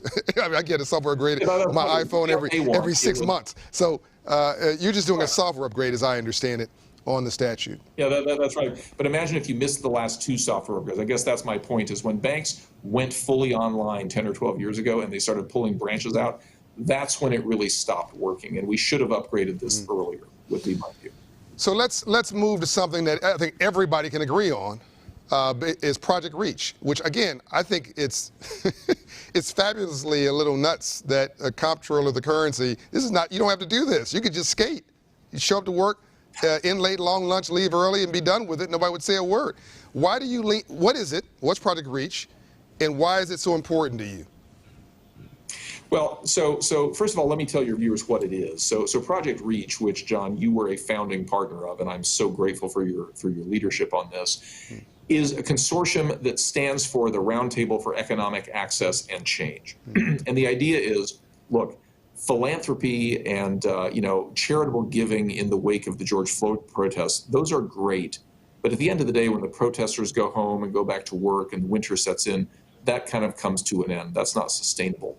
What we need to focus on, I think, if we're going to solve the root causes of what we're looking at now, is we need to look at structures that are keeping some groups of people out of full economic participation. And that's what Reach is all about, is finding structures and fixing them. So the three things, as you know, that we're working really hard on are A, solving the problem of 45 million Americans, largely black and brown Americans, not having a credit score, which means that they have no access to mortgage capital, small business loan capital, et cetera. It means solving the 20% down payment problem, which means that people who didn't inherit money for a down payment have a disproportionately hard time buying a house. And who disproportionately doesn't inherit money? African Americans. Okay. And then solving the problem of minority deposit institutions, the number of which has gotten smaller and smaller every year over the last 10 years. And yet, coming back to the trust point where you and I started, MDIs are key to trust building in their communities that have been scammed by non-minority banks in the past. So we got to fix those structures. And you ask, why do I do this? It's because, look, I don't know how long I've got in this job, but I didn't come here to warm a seat. I left a job and a happy career because I had a period of time to make a difference. And I would just say anybody who does that is going to be well motivated to write their name in the history books and do something that matters. And I think, John, we can do that together. I really do. You had me at hello. I massively agree with you, and I think you've got some announcements coming out soon around when he says MDI, it's codes, it's minority depository institutions, banks, CDFI, certified, community development financial institutions. That you got some things coming out here soon that are results oriented. That I won't say now, but we'll wait for announcements on that. You got something coming out on the down payment assistance piece. And I want to thank Steve Steinauer and Huntington Bank and others, and Wells Fargo and others for leaning in on the thought leadership there. And then you've got on the credit invisibles piece a lot of work around that to get people to a point where they are visible to the market.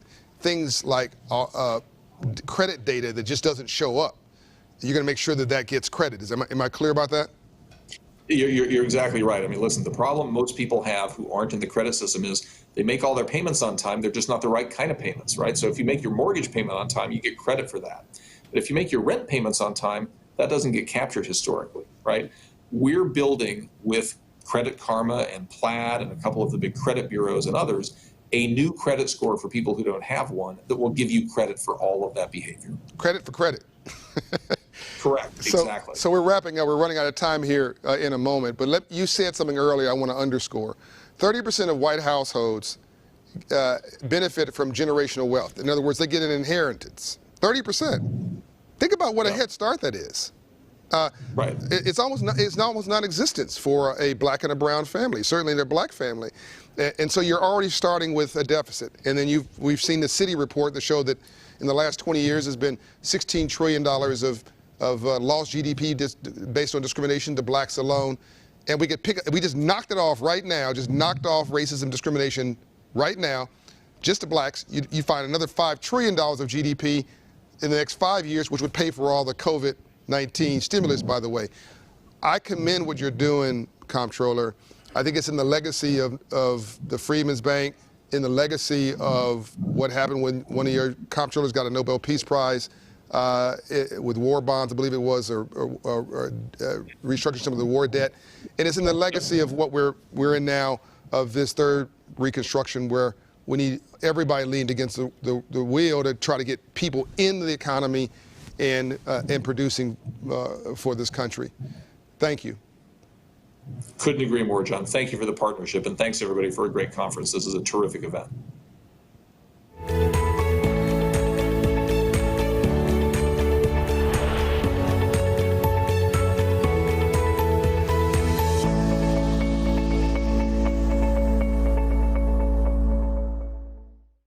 I'm Keith Turbett. I'm a Senior Vice President and Community Development Manager with First Horizon Bank in Memphis, Tennessee. Well, obviously, with COVID coming in with our $4 billion commitment, it's slowed down some of our progress, but we're learning to do a lot of things virtually. We are learning about a lot more of the issues in our communities impacted by COVID. The lack of internet with some of our clients and obviously students, the other issues of job losses and some other things. So we've had to kind of take a step back, look at how we're going to execute on our community benefits agreement and move forward from there. First Horizon entered into a community benefits agreement. It's a $4 billion agreement to provide loans, investments into low to moderate income communities throughout our footprint. It's a 5-year agreement. And of course, this year with COVID hitting, we've had to kind of take a step back and look at how we execute on that agreement. We're finding, that there's larger needs in our communities, different needs, some needs that we knew about that, but have been amplified by COVID. Job losses, the lack of internet in some of our low-income communities. And so we're kind of taking a step back, taking a look at that. But we fully anticipate that we'll be able to deploy that capital by the end of year 5 and look forward to really making some major improvements in our communities. So First Horizon partnered with the Church of God in Christ and actually have an entrepreneur training program in the offices next to the famous Mason Temple here in Memphis, Tennessee. This has been a great partnership for us. All you have to do is attend a couple of the graduations that we have over there for budding entrepreneurs that are going through the Operation Hope classes to see the excitement and see the energy around these folks that are trying to start their small businesses. It's been a great partnership. Being partnered with Church of God in Christ and their urban initiatives has been just a win-win for the whole community. Church of God in Christ is a large church headquartered in Memphis, Tennessee, very historic building there where Dr. King gave his last speech at Mason Temple. And we're excited to be right next door in the office doing several classes on how to start your own business. First Horizon and Operation Hope started our partnership in 2014 with our first location in Memphis, Tennessee. And I'm proud to say at the end of 2019, we have 30 locations throughout our footprint. It's been a great partnership, and we look forward to the work that we have ahead of us. And obviously, we've counseled thousands and thousands of clients and created partnerships with community organizations throughout our communities. Obviously, we're taking a look at how COVID's impacted us and how we approach the work going forward. I'm happy to say that in conversations with a lot of our financial coaches on the ground, the work continues. They're doing a lot of the work virtually, and actually people that had transportation issues are able to dial in and get online and get financial coaching that is much needed now, especially in this environment, without having to work out transportation needs. So this is a new way of doing things, and we're having to pivot to learn how to deliver this good service out into the community, but it's going very well. This is John Hope Bryant, and you're back at the Hope Global Forum annual meeting, Resetting America, or America on Reset, Healing a Nation, an Opportunity for All. Here soon we'll be joined by the chairwoman of the FDIC, Jelena McWilliams, is a friend of mine. She is helping to run the largest and most prominent banking system in the world here in the United States. The Federal Deposit Insurance Corporation guarantees all of your deposits. Before we get to her, let me step back for a minute and frame what I believe is the most important reason she has made it and what I think you need to make it in today's environment. And I get this opportunity because, frankly, she got an important call from somebody in the world and had to step back for a minute. There was some emergency going on, so I get a chance to talk to you until she joins us here in a second. But I wrote a book called Up From Nothing, The Untold Story of How We All Succeed. It came out 2 weeks ago. It's already on the bestseller list.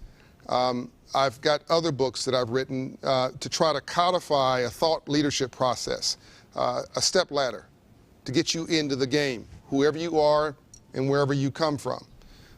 This book is about mindset, because right now COVID-19 is trying to wreck your mindset. COVID-19 is not just trying to wreck your health. It's trying to wreck your confidence, your self-esteem, your belief in yourself. That plus the economic crisis and a 400-year-old social justice reckoning of Black America could cause anybody to question whether they've got the right business plan. You've got 3 mindsets that you need to be focused on, 2 of which are okay, 1 of which you need to avoid. A surviving mindset, and the FDIC chair, I'm sure, will express it. She's had this before. I've had this before.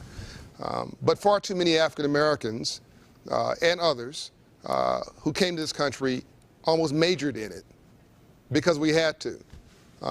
And for way too long, you've had an African American population that has been specializing in ready, fire, aim, trying to defend himself. And so this surviving mindset is an emotional reaction to a set of challenges in front of you. It's a reaction, not a response.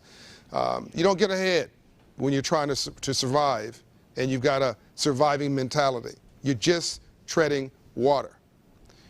Then you've got a thriving mindset. So the surviving mindset, call that the leading up to the first Reconstruction, up until the Civil War, from 1619 to 1865. Then in 1866, you had this unleashing of potential in this country, of former slaves finding their voice, finally. And you had 100 years of progress maybe in a year. But then they were pushed back again. Lincoln was assassinated. Others took over who did not have an enlightened view of the world. And they were pushed back again. And so we've really been in defense mode, African Americans and poor whites and Native American Indians. But African Americans were the only ones enslaved on this soil, and women, for 100 years from that point forward. In the second Reconstruction, you've had in the middle of the 60s. So this has happened every 100 years or so. So now you have Dr. King, my mentor, Ambassador Young, who's co-chairing this meeting. Coretta Scott King, Dr. Dorothy Height, heroes and sheroes, who stepped into the second Reconstruction. That's a 10-year period that defined the civil rights movement. Mark Morial from the Urban League spoke earlier today about how they created this thriving mindset, basically the middle class. And for mainstream America, that got codified in the Marshall Plan after World War II. As much education as you can shove down your throat, an apprenticeship for a good job for the future, and a mortgage for a home, which is how they built wealth, how whites built wealth, because most of that went to white America after World War II. So you've got this attempt at reconciliation and recompense that happened in the 20th century. It was about getting a job, getting a way of life, getting access to the club, getting access to fraternities and sororities, and all the things we're playing catch up on at that point as African Americans. And that became the birth, those two things became the birth of what we call the middle class, a thriving mindset. Now that's how you sustain a democracy. It's not how you build. The third mindset is a winning mindset. And that's what we've got to get back now, because winners are builders. Build wealth, build your own self, build income, build opportunity, build prosperity, build the largest daycare network, build, as we'll talk to the FDIC, the most responsive and responsible deposit system for banks, giving people the sense that they can trust the environment that they're in and put their monies really blindly in a bank that they don't know. That's a lot of trust. That winning mindset allows you to have confidence, allows you to lean into the world. It encourages confidence and hopefully inspires self-esteem. But we don't have enough of that. We don't have enough winners. We don't have enough builders. And we've got too many people, black and white, who today feel like they're in the surviving category. And you cannot have a surviving category with half of this country who are high school educated, who don't feel they have a stake in what's coming for them that's prosperous and aspirational, and expect for you to have success with widening income and wealth inequality. It's just not a winning business plan. But America is a winning country, and we need to get our mojo back. And that's what I wrote about in the new Marshall Plan. That's been my life experience. And then you've got to decide what your role is. And then you've got to decide to give every American what I call the 5 pillars of success. And those pillars include as much education as you can shove down your throat. If you do these 5 things, I guarantee you, even with discrimination, bias, racism, inequality, sexism, whatever you're dealing with, you can level the playing field in your life. As much education as you can shove down your throat. You'll never get enough of it. The math, understanding financial literacy, what I call the math. How does free enterprise, capitalism, economics, ownership, how does it work? Entrepreneurship, What does it mean to be a business owner? Being a business owner is different. Business is different from busyness. What is a balance sheet? Is wealth different from getting rich? Yes, it is. Is wealth getting paid? Different? Yes, it is. So who taught you that? So we have to do that at scale. So once again, the 5 pillars: as much education as you can shove down your throat. Understanding the math, financial literacy, family structure, and resiliency. That's number 3. Number 4, self-esteem and confidence. I love this because I'm doing this like off the cuff. I'm just riffing, and it's beautiful. It's so natural and it's so organic, which shows you that you can do it too. Self-esteem is different from confidence. Confidence is your competence that makes you confident. So if you're competent in something and you lean into that competence in the world, it'll give you confidence. But that's different from having self-esteem. Self-esteem is how you love yourself. Do you love yourself? If I don't like me, I'm not going to like you. If I don't feel good about me, I'm not going to feel good about you. If I don't respect me, how could I possibly respect you? If I don't love me, I don't have a clue how to love you. And here's a big one. If I don't have a purpose in my life, I'm going to make your life a living hell. Whatever goes around comes around. And the most dangerous person in the world is a person with no hope. That leads to the 5th piece, role models. You model what you see. If you hang around 9 broke people, you'll be the 10th. Whatever you hang around, you will be. These are the 5 pillars of success. And before I go, I'm getting into this now. I want to make sure I'm not holding up my friend, the FDIC chair. So you guys tell me when she's ready. I'm really having a great time breaking this down. Let me now talk about the 3 groups that didn't make it, or 3 groups that didn't make it, and 3 groups that did, and so that you understand this is not just about race. Race is really important. It's not just about race. So you've had 3 groups. I'm just going to pick it randomly. If black was the only impediment, and it's really tough when people discriminate against you based on race, then we would not have had Caribbean blacks. You would not have had, my friend FDIC chair is joining us now. You would not have Caribbean blacks who've made it, Nigerian blacks that have made it, Ethiopian blacks that have made it, Indians from India, my Jewish friends. If it was just race and religion, if those were non-stoppers. And then of course you've had African Americans, Native American Indians, and poor whites that didn't make it at scale. So there's something else going on, and it just so happens that my friend who's now joining us, the FDIC chair, the chairman of the Federal Deposit Insurance Corporation, Jelena McWilliams, actually is a composition of an immigrant group from, I believe, Eastern Europe, who came here with nothing, who had enough of those 5 pillars of success that she did make it. And I want to talk about not just what she does and what the FDIC does, but I want to talk about her as a person, because I think that her story is important for those who believe they can succeed in this crazy world we're living in today, but don't know how and maybe lacking confidence. Ladies and gentlemen, my friend, FDIC Chair, Jelena McWilliams. Hello, John. It's wonderful to be here. I'm sorry I'm a little bit tardy, but I think you have a future with improv or something else. Well, luckily, I'm just being me. It's just authentic, so I don't have to read cue cards. It gave me a chance to frame out for anybody thinking that they're seeing all these big names and this and that. How do I possibly become successful? And I'm trying to create this ladder where people can figure out where on that ladder they step into it.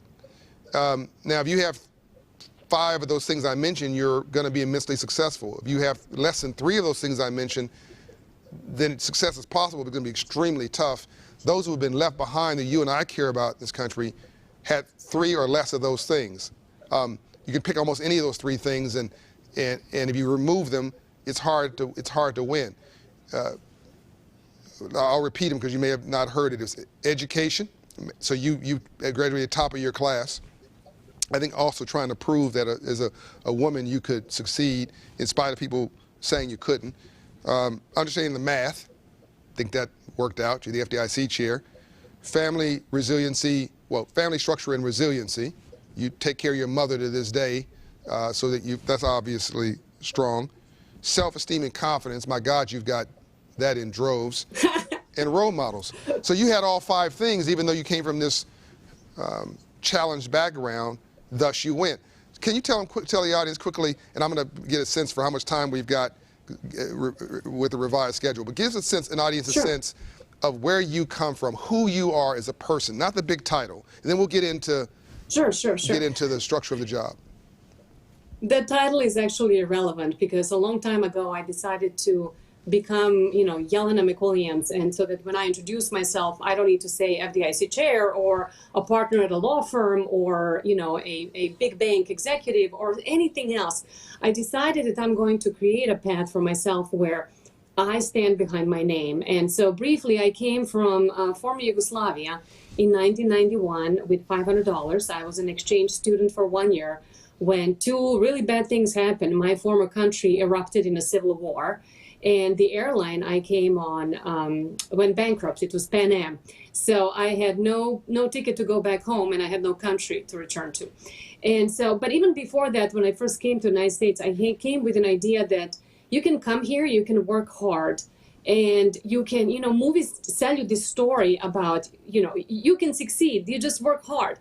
And I was certainly willing to work hard. And now when I reflect back upon the last 29 years, and what led me from $500 in my pocket that my parents had to borrow, frankly, and then pay back manifold because the hyperinflation hit with the wars and economic sanctions. But what happened is that education was everything. So I would say that in my experience, John, when you talk about your pillars, probably 2 of the most important pillars for me have been education and that level of self-confidence. And so what I believed back then was that I can come to the United States and succeed. Whatever success may look like in the long run, I'm going to succeed.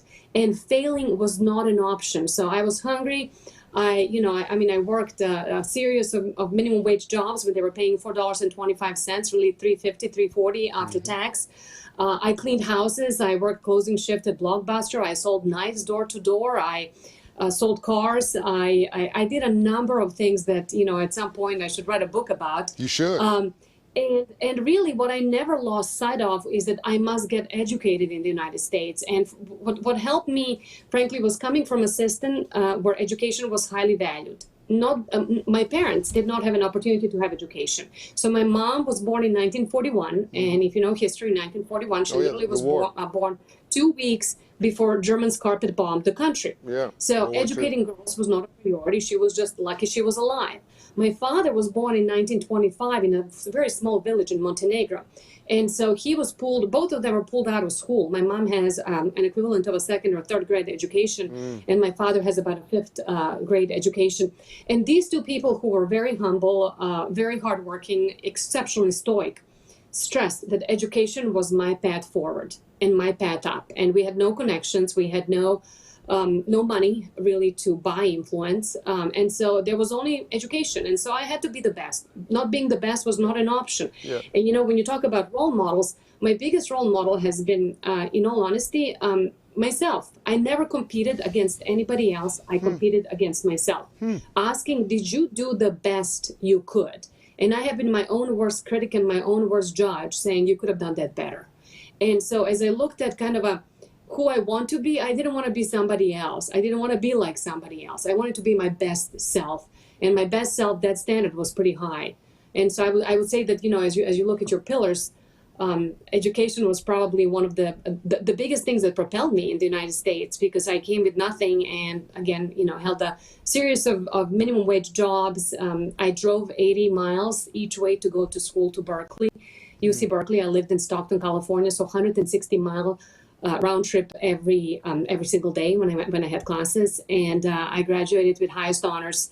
Went on to law school. I realized in the United States, if you can, you should go to a graduate school for a professional degree, preferable.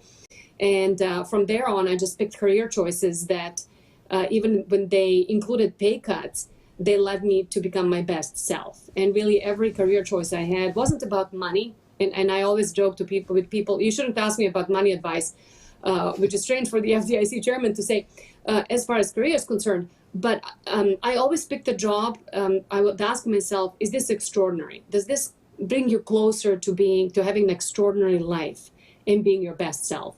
And really that's how, in short, I became the FDIC chairman. I want to talk in a minute about what you're doing specifically around financial inclusion and belonging, and then black banks and the initiatives you've got there, some of which I think are very, very innovative and interesting, and people may not know about. And you also have an advisory board there around community inclusion. But before I get to that, I want to back up. Ambassador Young, who is co-chairing this meeting with us, early in his life, he questioned himself, like you and I question ourselves. And you and I are very similar in the sense that we knew we had to be the best. Otherwise, we would not get a seat at the table. No one was going to expand the table and add a seat for us. We had to earn our place. And so I never wanted a but after my name when I left the room. Oh, we respect John Bryant, but. Oh, we admire John Bryant, but. Oh, we would invest with John Bryant, but. I want to remove the buts. I know that you believe that as well. But I didn't know, and I didn't know what my purpose was early on, or my value. Ambassador Young has this story, and he was a young man questioning who he should be. He went for a long run. He was in ministry. And he ran to the top of the hill, he was exhausted. And he had to catch his breath, Chair McWilliams. As he caught his breath, he looked around him, and he saw that the trees had a purpose. The clouds had a purpose. The birds had a purpose. Even the dirt underneath his feet and the rocks had a purpose. If all that had a purpose, if God gave all of that a purpose, then surely he had a purpose too. The lights came on. He became his own role model, to your point. And the rest, as they say, is history. He's changed the world, and he's still changing the world. But he had to become his own best advocate in that regard. He became a winner. A winner knew they were a winner before they ever won anything. What was that moment when the light came on for you, where you gained your purpose and your passion? And are you living that now? And then let's go right into the inclusion piece. Yes, and I would say I am living my best life. Every day I look up and I say thank you. And it's remarkable how harder you work, luckier you get. I would say that moment for me came when I was here, the wars were ravaging back my former homeland, and my parents barely could survive. And I was making so little money that I had $20-$25 left a month, every month for food. And this was 92, 93. And I'll tell you this, at one point, I remember being both hungry. No, stop. Did you say 1992? Yes. And you had how much? $25 a month for food. I want everybody to listen to this. Listen now. The chairwoman of the FDIC, the largest and most prestigious banking system in the world. How many deposits? And how much in deposits? Well, depends. Right now, it's pretty high, about 13 trillion, yes. $13 trillion, who is at the height of her career, didn't have 20 bucks in 1992. And she's done this because she believed. Go ahead, continue. So I remember being exhausted, being just physically broken from trying to make it to 3 jobs and go to school and doing all of this driving, et cetera, and trying to maintain, the best grades, 4.0, et cetera. And I just remember laying in bed one morning, just my body aching from physical exhaustion and knowing that I have like 3 things in the fridge. And I said, by God's will, you're not going to fail. You are going to make it. And it was hard to see the purpose, and it was hard to see the light at the end of the horizon. But I knew that I couldn't fail for my family. I couldn't fail for myself. I just couldn't fail. Failure was just absolutely not an option. And it was that moment, frankly, that if that didn't break me, nothing will. When you're that, you mentioned about nobody creating a seat at the table for you. I remember not having, people going for Thanksgiving to their family or friends' homes, and I had nowhere to go. And just being kind of that alone, I say when you hit the rock bottom, there's only one way, it's up. And I promised myself it's going to be as high as I can soar. You and Sheila Bair, and I believe we're talking about now a Republican and a Democratic administration, if I got it right, are two of my favorite FDIC chairs. And I think you'll go down as one of the best in the history of the FDIC, and certainly one of the most decent people to ever hold that seat. What are you doing right now to infuse that decency and your story into reaching back into those left behind, specifically given your mission? I mean, you can cover the Black Banks Initiative. Let's get into it. Yeah. Yeah. So one of the things I have frankly imparted my personal experience onto the agency. And when I took the job, I realized you can kind of fit what the job, expects you to fit and be kind of the reserved regulator who doesn't, put her emotions out there, or you can basically make the job fit you. And I chose to make the job fit me. And so I have been a little bit more open than I would say prior regulators have been about the personal story, the life story. And the reason that I'm telling this story is not because, I'm boasting about my successes. No. I believe that if I could have come here with $500 and 20-something years later, I could have become the FDIC chairman, anybody in America should be able to have that opportunity. So when not everybody in America has that opportunity, we have an imbalance in the system. And so we have focused on how to create an inclusive banking system and bringing more people into the banking fold, because for me personally, being able to get my first credit card was a big story and a big success. And I recently gave a speech at the University of Chicago Law School where I said, once I got that credit card, even though it was a secured credit card, if my accent made me stand out in the checkout, food checkout, grocery checkout line, my purchase did not. I looked like everybody else and kind of allowed me to fit in a little bit more. And then over time, as I got different financial products, I became fully invested in the system, not just in me, but me a part of this system. And I want America to succeed because it's good. I mean, we should all want America to succeed. And so when I talked to Ambassador Young, who I'm a huge fan of, I basically said, I became a shareholder in the United States of America, and I want others to become shareholders in the United States of America. I want everybody to own a piece of America and believe that you can do so much and in this American dream. And so we're working with banks to make sure that this inclusive system can exist. We're trying to create opportunities for people who are unbanked and underbanked to become a part of the banking system. We're focusing heavily on financial education. And frankly, we're trying to do a number of things with minority depository institutions who are serving low and moderate income communities, whether communities of color or immigrant communities that are still trying to kind of be a part of the system, whether by recently arriving to the United States in the case of immigrants, and in the case of a lot of the minority communities, just making sure that the system works for them. So we have done a number of initiatives. You can find them on our website for minority depository institutions. But I would say a couple of the biggest ones that we have been able to claim some success from have been, we created one, I call it speed dating, because this is not your grandmother's FDIC. So we put big banks and small banks, MDIs, around the table, and we said, come on, let's see if there's a match made in heaven here, or at least at the FDIC.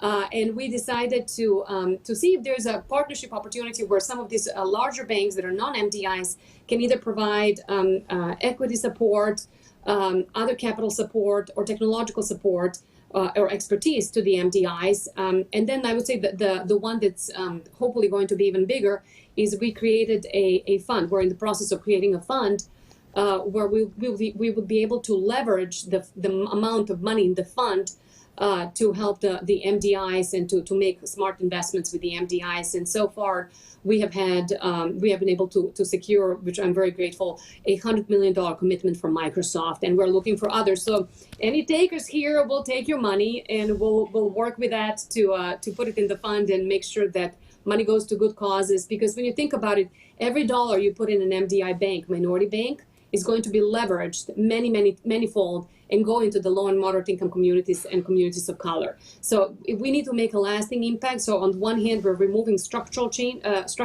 obstacles through our regulatory reforms on how banks are helping these communities. And on the other one, we need to focus on, getting more capital into these communities. And I would say the third prong of that would be that we need to understand that technological innovation is not a thing. So as a regulator, you're first. You don't be careful about, introducing the system and with the kind of a being-minded traditional underwriting, because technology is a great equalizer, and we can use technology to reach people who don't have traditional underwriting scores, who don't have additional traditional credit scores. You know, we can make perhaps even better credit decisions where maybe 20% down payment to purchase a house is not necessary. So there are a number of things that we're looking at both on the regulatory side and technologically to see if we can get to a better place with banking people who have traditionally been, for better or for worse, you know, excluded by default or by design from the banking system. It's really funny, Madam Chair, as you were talking about technology, your internet service froze for about 10 seconds. It didn't freeze, but it staggered. So while you were talking about technology, you know, somebody was messing with you on technology, and you walked right past it because you're a winner. And you punch, as what winners do, you just punch right through it and wait for the world to catch up on the other side. That's what Dr. King did. Is he basically said that the arc of justice is long, but it bends towards freedom or something like that. But he was basically waiting for it to show up. He didn't change who he was. He kept marching and waited for the world to catch up. And thank you for marching. I consider this a march on capital. Not the capital, I mean capital, as in C-A-P-I-T-A-L, money. And this is a movement in the suites as much as it is a movement in the streets. And what you've articulated is going to transform lives. I think you're probably the FDIC, and I want to give Don, I'm going to hear crap if I don't mean Don Powell. Don Powell's another good FDIC chair I work with. I'll hear a mess from him later if I don't mention his name. Another good guy. But I think that this thing you're doing with Microsoft, I don't know of another FDIC chair that's ever done anything with a non-bank. Here you are taking $100 million from a technology company, basically, and bringing it into the system to try to infuse, to give a software upgrade to black and minority depository institutions. That's innovative thinking. We want more of that. So I'll have to tell you, so it's MDIs and CDFIs, Community Development Financial Institutions. And frankly, what we did was I told, can you hear me? Is that I can, yeah, got you. We got you. Okay, good. And what I told, I'm going to get in trouble with my lawyers now, but when I've been thinking about these issues, I basically said to our lawyers internally, I said, we need to think outside of the box. We need to create something that hasn't been done before, because what's been done before has obviously not worked enough to get us in a place where we need to be with these institutions. So we need a big change. We don't need a minor change massaging the edges of the framework. And I said, so I want you to create like a FDIC Shark Tank. And they cringed. They were like, oh, that's a copyright infringement. And I said, I don't care. Go think outside of the box and create something extraordinary. And so they came back, looking at our statutory authorities to think about what can be done. And that's really how the idea was created. Let's create a type of a Shark Tank. And I would like to thank the producers of Shark Tank for wonderful ideas. We're not going to call it Shark Tank, but really the idea is to put the investors who have benevolent purpose behind the investment with communities through these MDIs and CDFIs that could use the money. And so that's how the concept came about. I don't think you have to worry about Shark Tank suing the FDIC. I think you're in good shape. I'll be with Kevin. I wouldn't mind if Shark Tank guys wanted to invest some money in the fund, so I'll make that call as well. Well, I'll be with Kevin O'Leary from Shark Tank next week. I'll mention it to him. Listen, thank you. We're out of time. Unfortunately, I could talk to you all day. You are an inspiration. The thing that, if we drop the mic here, and people have to remember something from this session, because people don't remember what you say to them, they remember how you made them feel. A couple of things I want people to reflect on. She came here with $500. People didn't expect much from her. They really had low expectations. She was a woman, so we had sexism and all kind of things, basically saying, go do something not serious, if you will.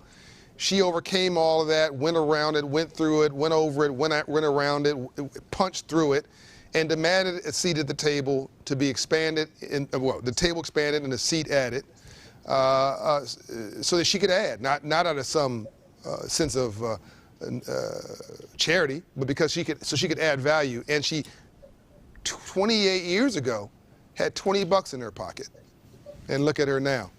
For food. And I'll tell you, Brian, John, I will just add this. You know, I think it's important for the people here to understand that you will encounter obstacles along the way that are serious, that are real. I remember early on when I was selling cars, one of the car salesmen who's been there for 35 years pulled me to the side and saying, you know, if you don't lose that accent of yours, you're not going to succeed in America or make it in America. And I said, oh, well, I don't know how I lose my accent, but thanks. You just have to believe in yourself. And then along the way, you have to give yourself the tools to execute on that belief. And that's really where education and some of the, you know, influence that you can kind of get from others and leverage it comes in. So thank you for this, and thank you for a wonderful opportunity to engage with you again. I miss seeing you in person, and I hear wonderful things coming out from Hope Global Forum, and next time I hope we can do this in person. I agree, and we're over time, but I'll leave you with this last thought. It aligns with your story.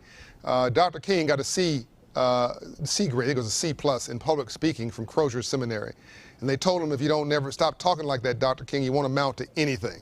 I think he did okay, and you did too. So everybody continue to be yourself. Thank you for that story. All right. Thank you. God That's bless. wonderful. Take God care. bless you all. Bye-bye. Thank you. Bye-bye.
She can't hear you, I don't think. Can she see us? Maybe not.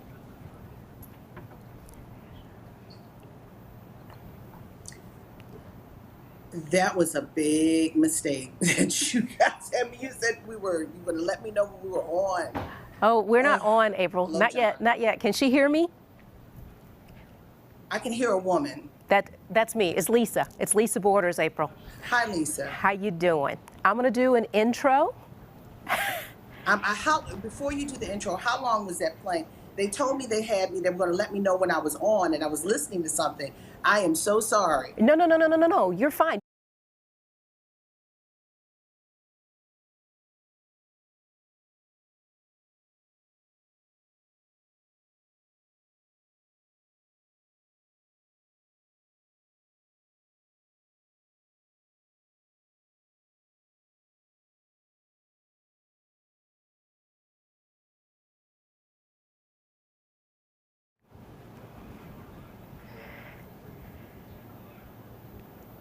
I am so happy to be here with April Ryan. Thank you so much for being with us today.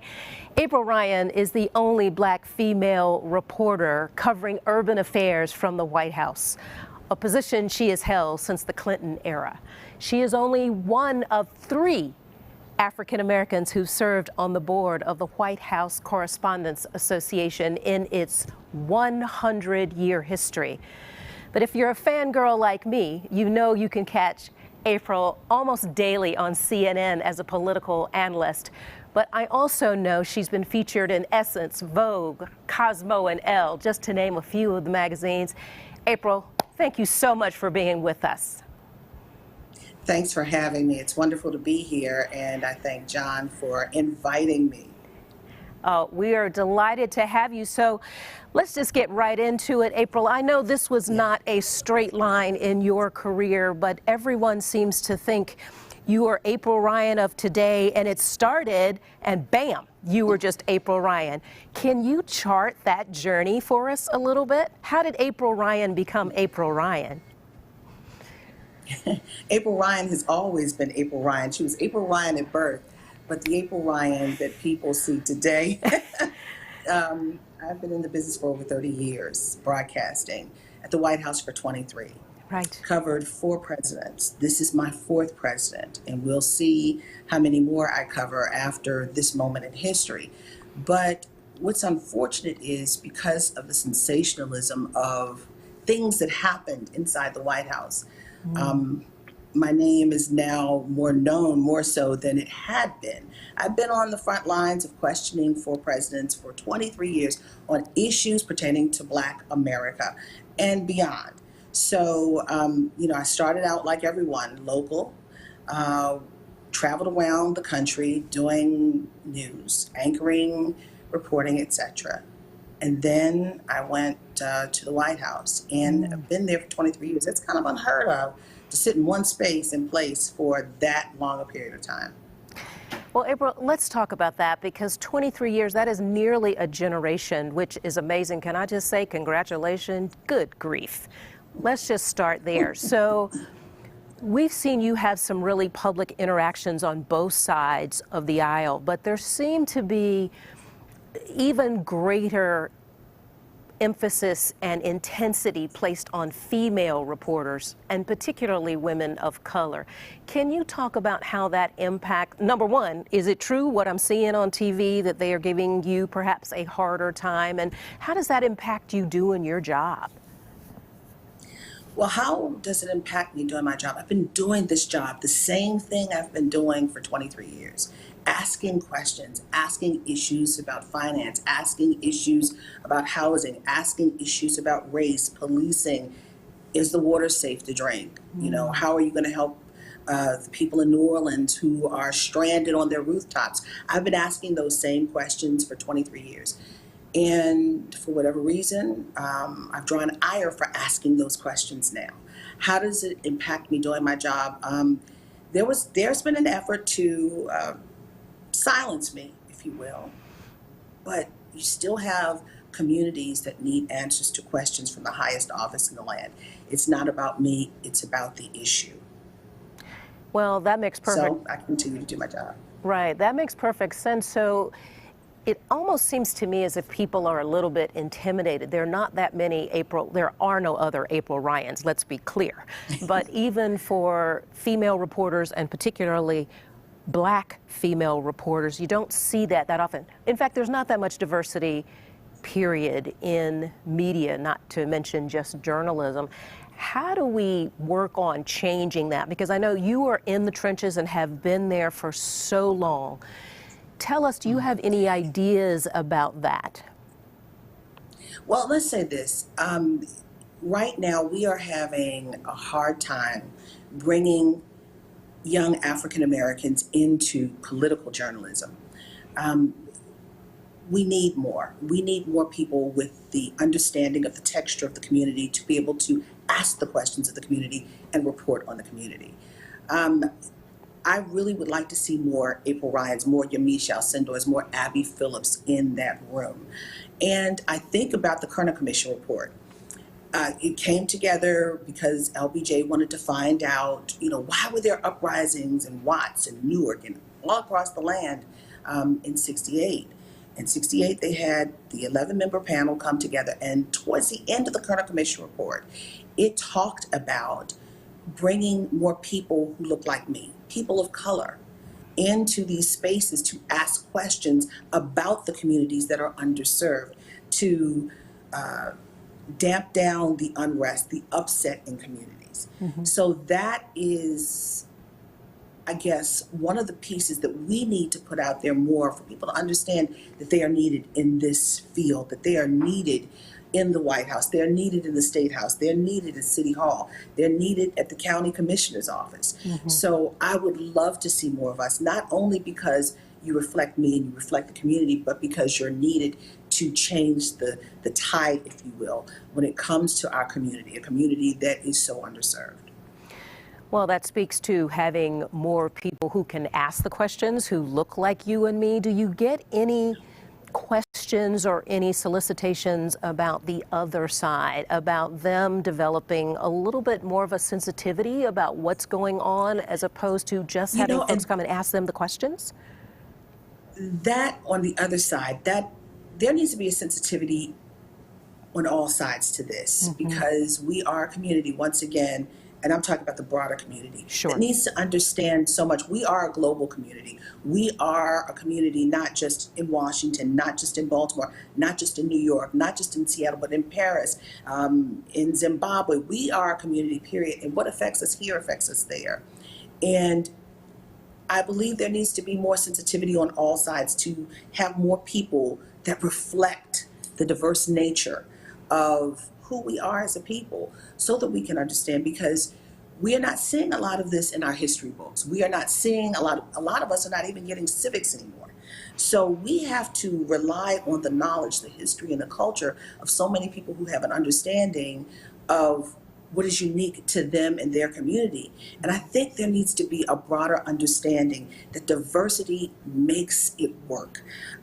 More inclusion, more inclusive nature of people, of understanding. I think we need to be more open than we are closed as it relates to us being in that seat to question. Yeah, I think you are spot on there. You know, a lot of folks I hear talking about diversity get really concerned when they hear that word, not necessarily in communities of color, but in Caucasian communities or Euro-American communities. And I once said recently, you know, diversity, let me talk about baking a cake or a sports team. When you talk about cake, you put eggs and butter and oil and vanilla flavor, and that's the traditional recipe for a cake. Right, we got to add some more if we're talking about in our community, right? They're putting beets in and all sorts of things to take the flour out. Yeah. That's exactly right. But each one of those things adds a different flavor and texture. And at the end of the day, the cake is moist and delicious because of all those different elements. Same thing is true in sports, basketball, football, baseball, whatever. You don't have 12 people or 5 people or 9 people playing the same position. They all have a different skill set and attribute that they bring to the table. I heard you recently on CNN talk about racism and it being, it's a social construct. It got made up. There's really no such thing, but you know, the hierarchy of the races got made up, and it sort of underpins almost everything that we are doing. Are you still getting, as I am, constant pushback on there is something called systemic racism here in this country, particularly through the political lens that you are typically asking your questions? Lisa, you know, 2 things that are tangible in every sector, and people don't realize it, is the issue of race and money. Yes. And I have studied this for the last 23 years, because when you sit in a unique perch like I do, you see so much that comes through, and you analyze it, because when you have to analyze it to be able to adequately report it and inform people, because everything comes to the White House from War to Peace and everything in between, and you want to make sure people have an understanding. And with that said, the understanding that I have is that race touches every facet of life, whether you know it or not. And at issue, we thought we were a society when Barack Obama became president, that we were over racism. Girl, they call it post-racial. We know that is not the case. Yeah, post-racial, right. We thought we were over racism. Oh, he's now the head of the United States. He's the leader of the free world. Post-racial. But I said, no, we're not post-racial. We need to say we're post-Obama. And what does post-Obama look like? Right. It looks like this.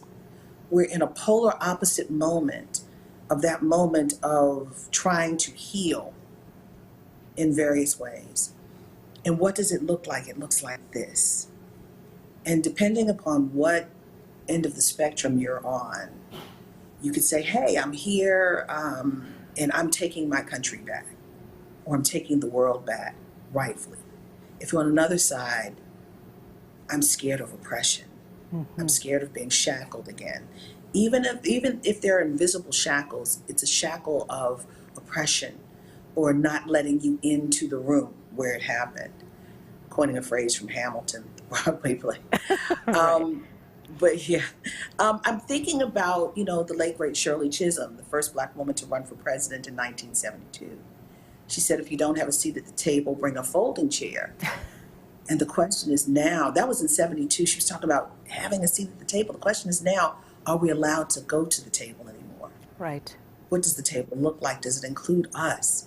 So we are now, I'm not even going to say post-racial, I'm going to say we are post-Obama. This is a marker that we're in. These last 8 years or so are critical markers for issues of race in this country. And how we deal with race at this moment tells us which way we're going to go in the next 4 to 8 years. That makes perfect sense. And if we look back historically, it seems that every time there have been 2 steps forward, there have been 3 steps back, whether it was Lincoln freeing the slaves, and then we had Reconstruction, but then we had the black codes, and it's just Jim Crow laws. Jim Crow. Yeah, and then we have Obama, and now we have 45. Wait a minute, civil rights between. Civil rights between. Jim Crow. You're exactly correct. But I know that the trail that you have blazed has traversed 30 of those years, as you've said. And I know it wasn't all a straight up trajectory, but you have blazed a mighty wide trail. If you had to give some advice to young girls and women today who want to be the next April Ryan or April Ryan 2.0 or journalism in general, what would you have them know? I would not want anyone to be April Ryan. I want them to be uniquely themselves. When I first started out, people used to say, oh, you want to be like Oprah? I said, I never wanted to be like Oprah. I believe God blessed her tremendously with the gifts that she had. I couldn't handle what Oprah handles. I can handle what April handles. Right. But if we had a chance to talk to young girls who want to be April, first of all, believe in yourself. You can never overstudy. Understand it's not about you. It's about the good of all, the good of people. I mean, I would tell young girls to look at all facets of society. Get involved. You have yourself, but you stand as one, but you are 10,000 behind you. And for each stride that you make, you're bringing others along with you. So I think we have to remember we're not out of the realm where people are looking at us. People are always watching us. Sure. And we have to remember people are looking at us. And if they're looking at us, they are watching us maybe with a critical eye to see, that's a piece I want to take from her and take it for myself, or that's a piece I don't like. But nonetheless, we are models. We are role models for today and tomorrow. So think about it. I mean, did Harriet Tubman, when she went back running to get the slaves, do you think that she was worried about what history was going to say? She wanted to save the fruit, and we're the fruit. I think about those women, those 22 young women from the sorority that I'm from, Delta Sigma Theta Sorority Incorporated, when they were part of the suffrage movement. I don't know if they were really necessarily worried about history, but trying to advance the cause for all of us. And look at what they did. Right. So I think we have to look at ourselves, but also remember we stand as one, but we are 10,000. So that's what I would say to my younger sisters and even brothers. And just be mindful of who you are. You're uniquely made. And you can do it. If I did it, you can do it.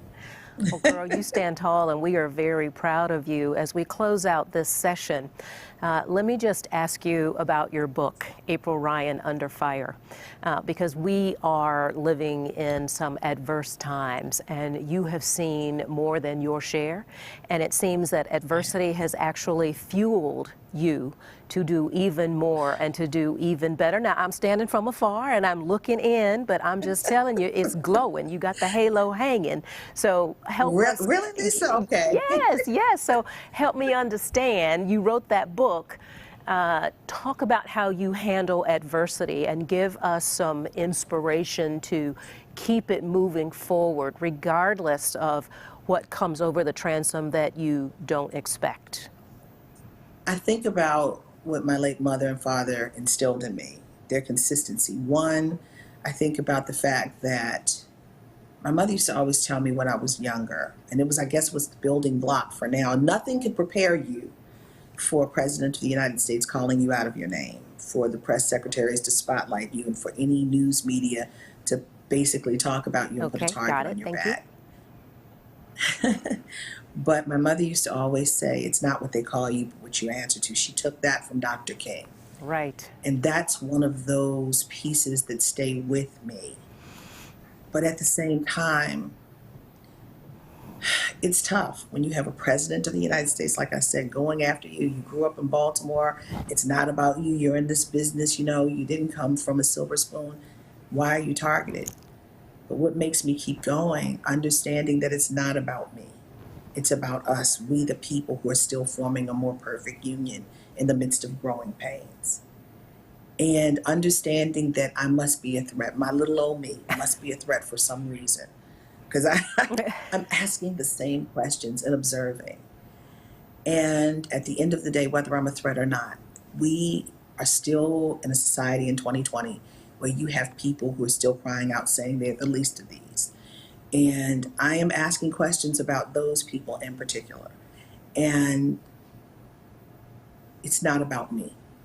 It's about the greater good. It's about me being trained as a journalist, standing on the shoulders of my late parents who were agrarians, standing on the shoulders of those who made a way for me, like the Harriet Tubmans, the Dr. Kings, the John R. Lewises, all of them, standing on those shoulders and doing my job and not being deterred. Too many people died and pushed and protested, sat in for me to be in that unique seat, for me to stay there for 23 years. And they faced worse. So this is nothing. And the Kerner Commission basically wrote me into their report. And our founding fathers, who never imagined April Ryan being here, and I'm sure they had slaves as well, and I'm a descendant of slaves. 5 generations removed from the last known slave in my family, Joseph Dollar Brown, who was sold on the auction block in Fayetteville, North Carolina. I would be doing a disservice to everyone if I walked away because of name calling. It was harder than that too. I mean, death threats, had the bomb squad at my house. Wow. But no, I'm not walking away. So let me just thank you on behalf of all of us and tell you, girlfriend, you're not a threat. You're worse. You got traction. That's what you got. And we got you. So, girl, you got it. As a sister from another mister, we appreciate you. Thank you so very much. We are grateful. Thank you, Lisa. It was wonderful being with you. John Hope Bryant, you're a bad brother too, and I aspire to be you, my friend. You. No, it's yes, I do. It's a mutual admiration, Lisa. She is, in addition to everything you talked about, she has. She's raising these incredible young bright lights of hers as a responsible parent. She is an investor in Baltimore, Maryland. She's owned. She has a beautiful residence she's bought and has gone up in value. She's bought investment real estate. She's trying to buy the block. She's trying to encourage her neighbors to buy the block. So not only is she a political voice and a community voice, she's also an economic voice in the vein of Frederick Douglass, who lived there in Baltimore and owned $6 million worth of real estate in 1865. Wow. And he rented that real estate out to working class blacks, which gave him the financial freedom to be well, we call him an abolitionist, but we forget he was actually a businessman. Yeah. There's so much more to April Ryan than what people see on the television set or read in the paper. She's a deep sister. Yeah, but this is all impactful all together. Thank you, April. So, what was your takeaway from that conversation? I love that it was woman to woman. What was the thing that hit you the most about your conversation with April? You know, her ability to endure and to persevere through whatever comes at her based on the foundation that she had from her parents, but also in recognition of the responsibility, the opportunity, the obligation that we have for those who are with us now and for the generations to come, that she realizes that she's a vessel. Her ability to stay as a black female reporter from the White House, reporting on urban affairs for 23 years. I mean, John, a generation is 25 and a half years. So to do that for 2 years, let alone for 23 years, is something incredible. And she insists it's not about her. It's really about the broader humanity, but certainly people of color who are not getting their just seat at the table of opportunity. And she does it with such dignity. She does. You know, well, she doesn't lose her cool no matter what's coming over the transom. Whatever is unexpected, she just catches it and tosses it right back. Which goes to the issues I was making earlier about my book, From Nothing, and those 5 pillars: self-esteem and confidence. That's right. You know, she's got the confidence, but she also has the self-esteem. She esteems herself, which doesn't mean that you believe you're better than anybody else, but that's insecurity, or less than somebody else. That's inferiority complex. Right. She just says, I am who I am. Yeah, I think she's got even more. So when I think about the attributes of leadership, competence, confidence, compassion.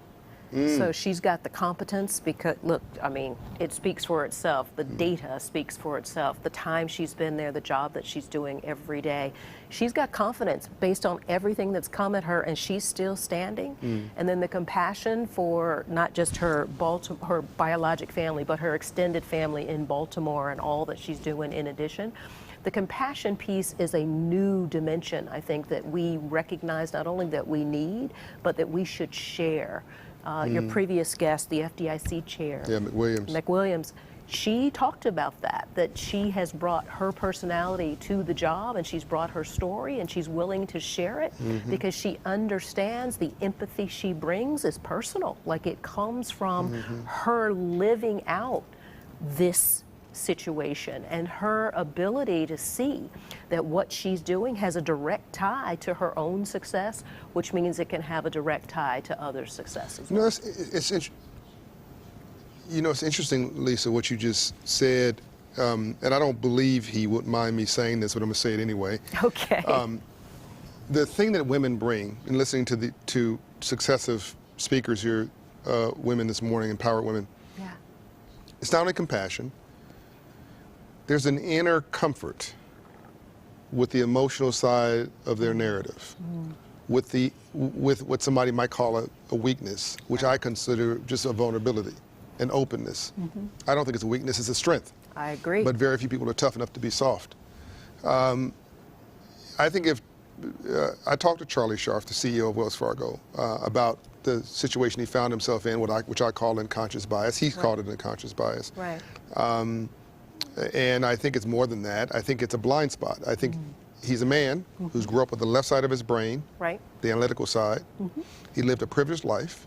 That's not a diss, it's an is. His whole life. By the way, we all should want to have a privileged life, so I'm not dissing that. But when you live a privileged life and you grow up white and wealthy, you should recognize there's another side of the narrative maybe you're not catching. I don't think the right side of his brain, that emotional EQ, developed as fast as the left side, which was running the balance sheets. He's brilliant on the numbers. I mean, he went into Wells Fargo to do that turnaround. But I got blindsided in a social justice moment, in a 400-year-old social justice reckoning, stepped on that live wire, called our pain, our untended promise, our unarticulated inclusion, and didn't see it coming. And I think that a female CEO would have had compassion for, empathy for, would have reached around the corner and sort of brought the other side of that conversation around with them. I just think that's a strength that women have. That I'm not picking on Charlie Scharf. I think that's the case with a lot of men leaders. Unless they're just extraordinarily well-rounded, their mother or somebody really made sure the right side of their brain was properly curated. I think it's a software upgrade that everybody has to have today is to recognize what you don't know that you don't know. Well, I agree, and I think it could be anyone. It could be women, but it also could be enlightened men, just to be fair. Yeah, well, we want more enlightened men. Because Charlie perhaps has lived in a traditional world where 1 and 1 is 2 or 1 and 1 is 3, but it's always been hard data number. That's and what right. he didn't recognize perhaps as that unconscious moment of bias is that it actually will indirectly and ultimately directly affect his bottom line. Absolutely, and I think he's gotten a real software upgrade in the last 30, 45 days. Yeah. And I think he's learning from it. He got a crash course. Yeah, he's not through the MBA course, but he's on his way. Exactly. We have somebody who has been through the MBA course. He's been through a whole bunch of courses, our friend Melody Hobson. And I just want whatever that blouse is, whatever it is she's got going on there, I just want that picture on my wall. Like, that's hot. That's she's making smart sexy. Well, listen, you want the blouse, I want the whole thing. I want the chair, the window, I want Melody Hobson. How you doing, girl? Whatever that office space you're working in, give me some of that. Great. You're not going to show up right for you. Yeah. No, you show up. I got to show up right. No, you did. You did. So let me set this up properly. Thanks for being with us, Melody, first and foremost. Thanks for having me. One of, I believe, 6, she'll correct me if I'm wrong, I think one of 6 in her family grew up without privilege and was an intern, if I understand this properly, at Ariel. People don't know this, or maybe they haven't focused on it. I'm going to repeat that. She's now the president of Ariel, which is the $13 billion mutual fund and investment company, the largest of its kind, black-run, black-owned in the world. She was an intern at this company. And it wasn't like she had the hookup or something or came from wealth. I mean, she had that thing that she knew she was a winner before she won anything. Let me now go to the end and come backwards. Because as a woman, she certainly had to prove herself to be twice as smart as the men around her, even, I would argue, even the black men around her. She was chairwoman of DreamWorks Animation, I believe, and negotiated an acquisition. She is, I've already mentioned, president or co-president of Ariel. She'll correct me there. And also, she is subsidiary of funds. She serves on the board of a range of institutions, including vice chair of Starbucks, and serves on the board of J.P. Morgan Chase, I believe, and a half dozen other very impressive companies. But all of that covers up, and she's had a sort of an indirect TV career. She's had shows she's done. Essentially, what I'm saying is, you're talking about a well-rounded person here. And a quote I've stolen from her with attribution is, she loves math because it doesn't have an opinion. So in short, we'd say, where I grew up in Compton, she's a bad sister, S-I-S-T-A, sister. Wait, I want to add, not only does she do all that stuff professionally, she's got wife and mother to boot. Oh, yeah, wife and mother. You know, let me just be clear, those are the most important titles, just to be clear. But domestic Melody, engineer, she's handling all of it. Domestic engineer by itself, mother, wife, is enough to exhaust most men. Absolutely. Just by themselves. So to do all that is pretty amazing. And then her and her husband have a foundation. And they have done something that, I mean, I was just cheering through the internet last week. I sent her a note, I think it was last week before. They made a gift to her alma mater, Princeton, and took down, the results of which takes down the name of somebody who had an interesting past, a former U.S. president, and it's going to be replaced by Melody Hobson's name. I believe it's the first time in history that a black woman will adorn a building on the campus of Princeton. Do it. You go. Melanie, welcome to the Hope Global Forum. Thank you. Well, a couple of things. We're not the largest minority-owned investment firm. We're probably the largest in the mutual fund business, but we were the first. Fantastic. And I have to say, on the Princeton story, it's the first residential college named for a black woman. there's a building on the campus, small building named with Toni Morrison's name on it. So I want to be like never ever overstate anything. But the replacing of Wilson College was significant because of a college at Princeton is a group of buildings. It's not one building. It's where you live and eat, and it's where you do a lot of your life occurs when you're an undergraduate. So it's your school within your school, if that makes any sense. That's the first. Yeah, it's the heart and the head coming together. It's where you live so that you can work, do the work of the university.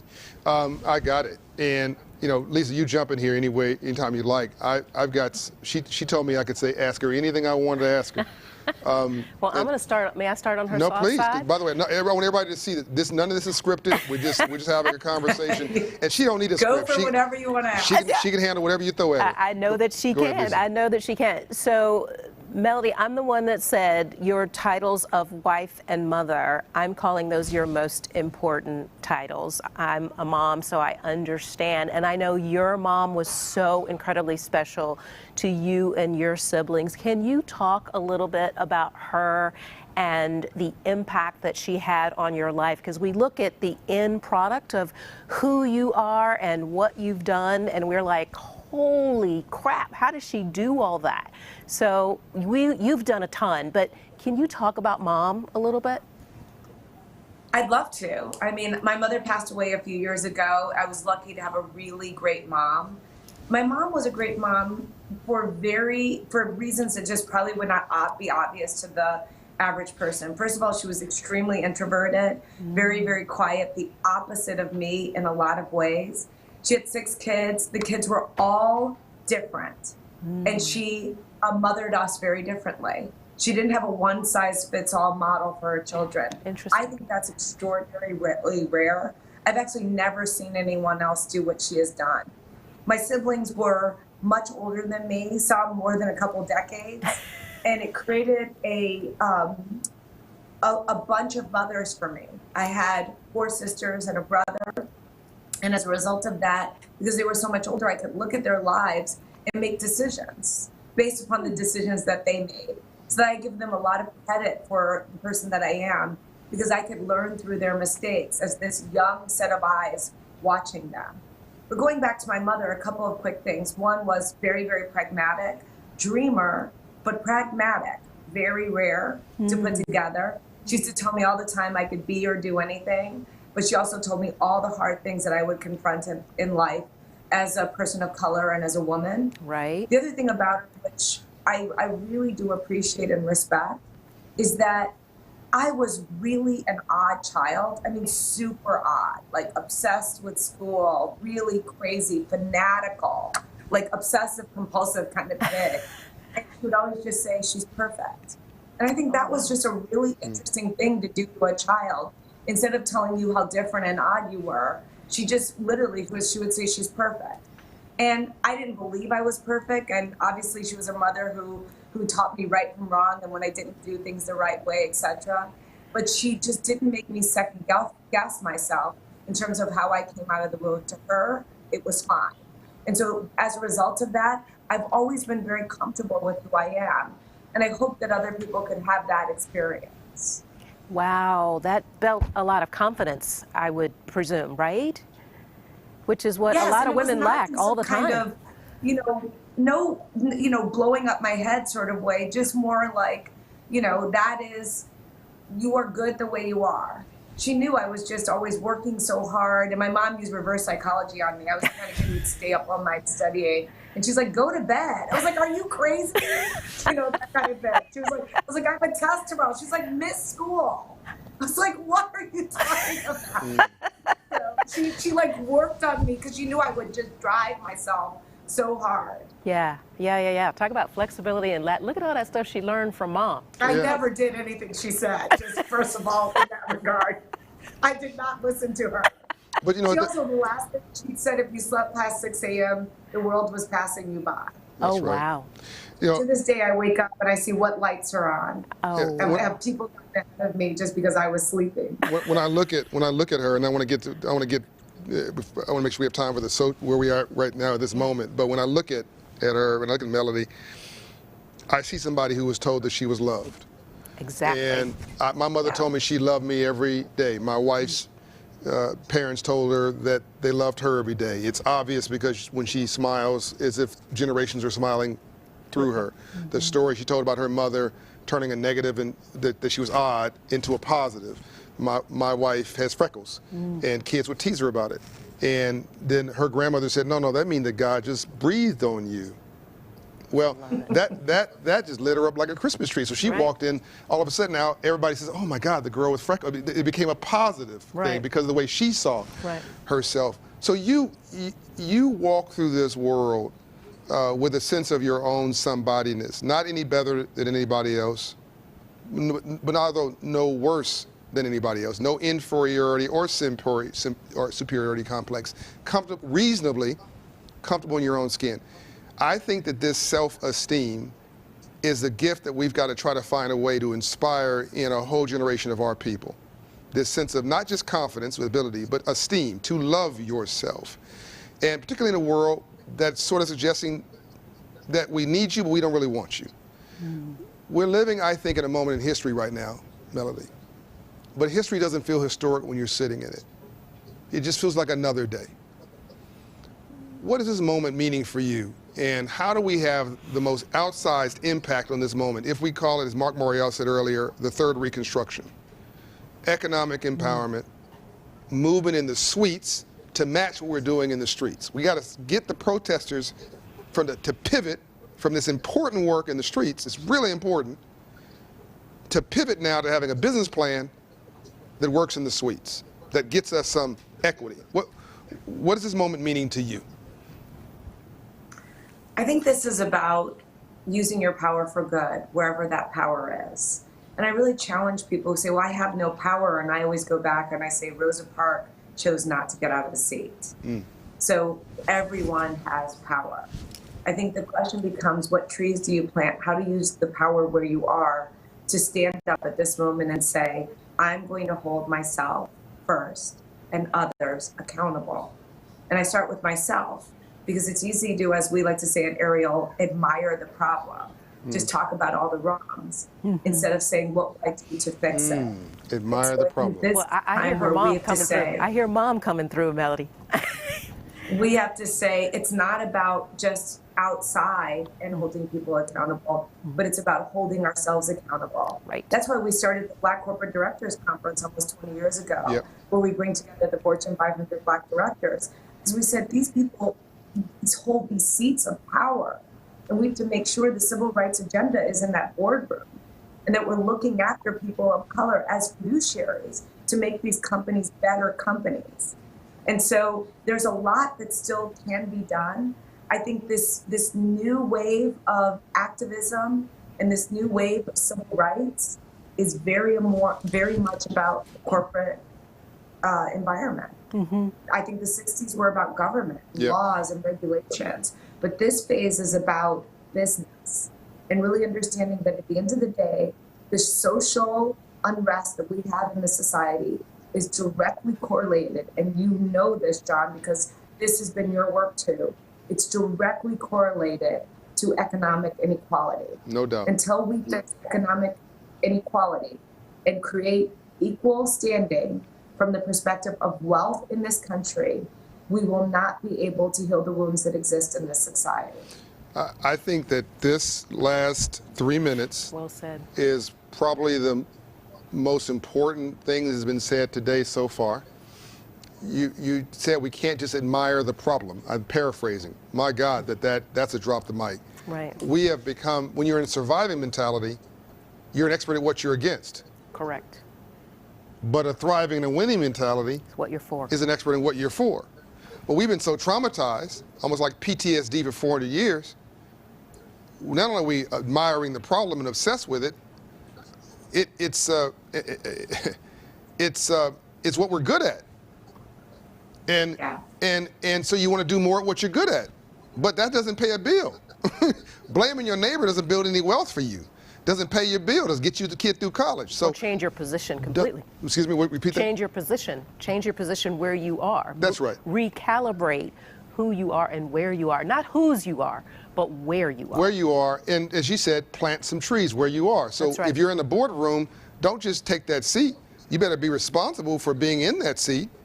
And going to your point about economics, I call it, we're calling it now the third reconstruction, about economic empowerment. 100% of these in-place shootings of blacks, in-place meaning in neighborhood, were in 500 credit score neighborhoods. No one's mentioned that. 100% of them that happen in the neighborhood are in 500 credit score neighborhoods. That is directly correlated to economics, opportunity, a sense of whether you're a stakeholder, perceived to be a stakeholder or not. Right. Are the police there to protect and to serve, or to oversee and abuse because they don't feel like you matter and a few other things? The other piece of that is 90% of all jobs comes from the private sector. Sure. 100% of all legitimate wealth comes from the private sector. So government matters. Government is really important. But the government gets their money from the private sector, whether it's the companies or whether employees who work for them. Right. So what you're talking about now, in my opinion, is the whole ball game. What the 2 or 3 things, in your opinion, Melody, that we could do, not just the civil rights leaders, but how to do what I call the silver rights leaders in the suites, join in a plan with the civil rights leaders to create the change that we all want right now? There are 2 or 3 things that you got on your mind? Well, first of all, I want civil rights leaders to talk about black business. Yep. It's got to be on the agenda. We get into a narrative around which, listen, I am 100% in agreement that in this country you should be able to have the best education no matter what your zip code. I agree. We've litigated this, talked about it, worried about it, prayed on it. That has been, for the last 50 years, we've talked about that conversation. I'm absolutely in favor of criminal justice reform. These are big, important, sweeping issues. But what we don't hear enough of is about the importance of black business. That's right. And when you look back at some of the greatest black entrepreneurs of all time, as well as some of the people in various communities across this country that did well, they were anchors to those communities. And that may have been the local doctor, insurance company executive, or John Johnson. You can go around the country and find these symbols of hope and who anchored a community together. And we've lost those anchors. Those anchors are tied to, again, economics. Yeah. We need that wealth creation, which ultimately leads to jobs and the like. So what do I want the people in the boardroom to do? We talk about the 3 Ps: people, purchasing, and philanthropy. If it matters, it counts, start counting.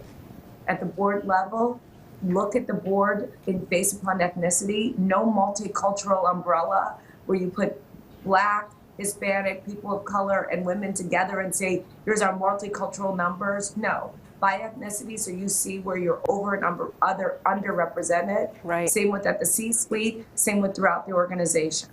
If you have 90% of your diversity coming from executive assistants, you're not allowed to give yourself a pat on the back. Secondly, we talk about business diversity. Look at all of your areas of corporate spend, especially the big ones, which are professional services, financial services, and technology. Are you spending money with Black and brown people? And then last but not least, philanthropy. And I put it last, not least. I'm a little worried right now. It's the tail that's wagging the dog. Right. A lot of corporations feel very good about the philanthropic donations that they're making. I'm glad they're making them to NAACP and LDF and so many organizations and Black colleges and Black medical schools. All of that, great, great, great.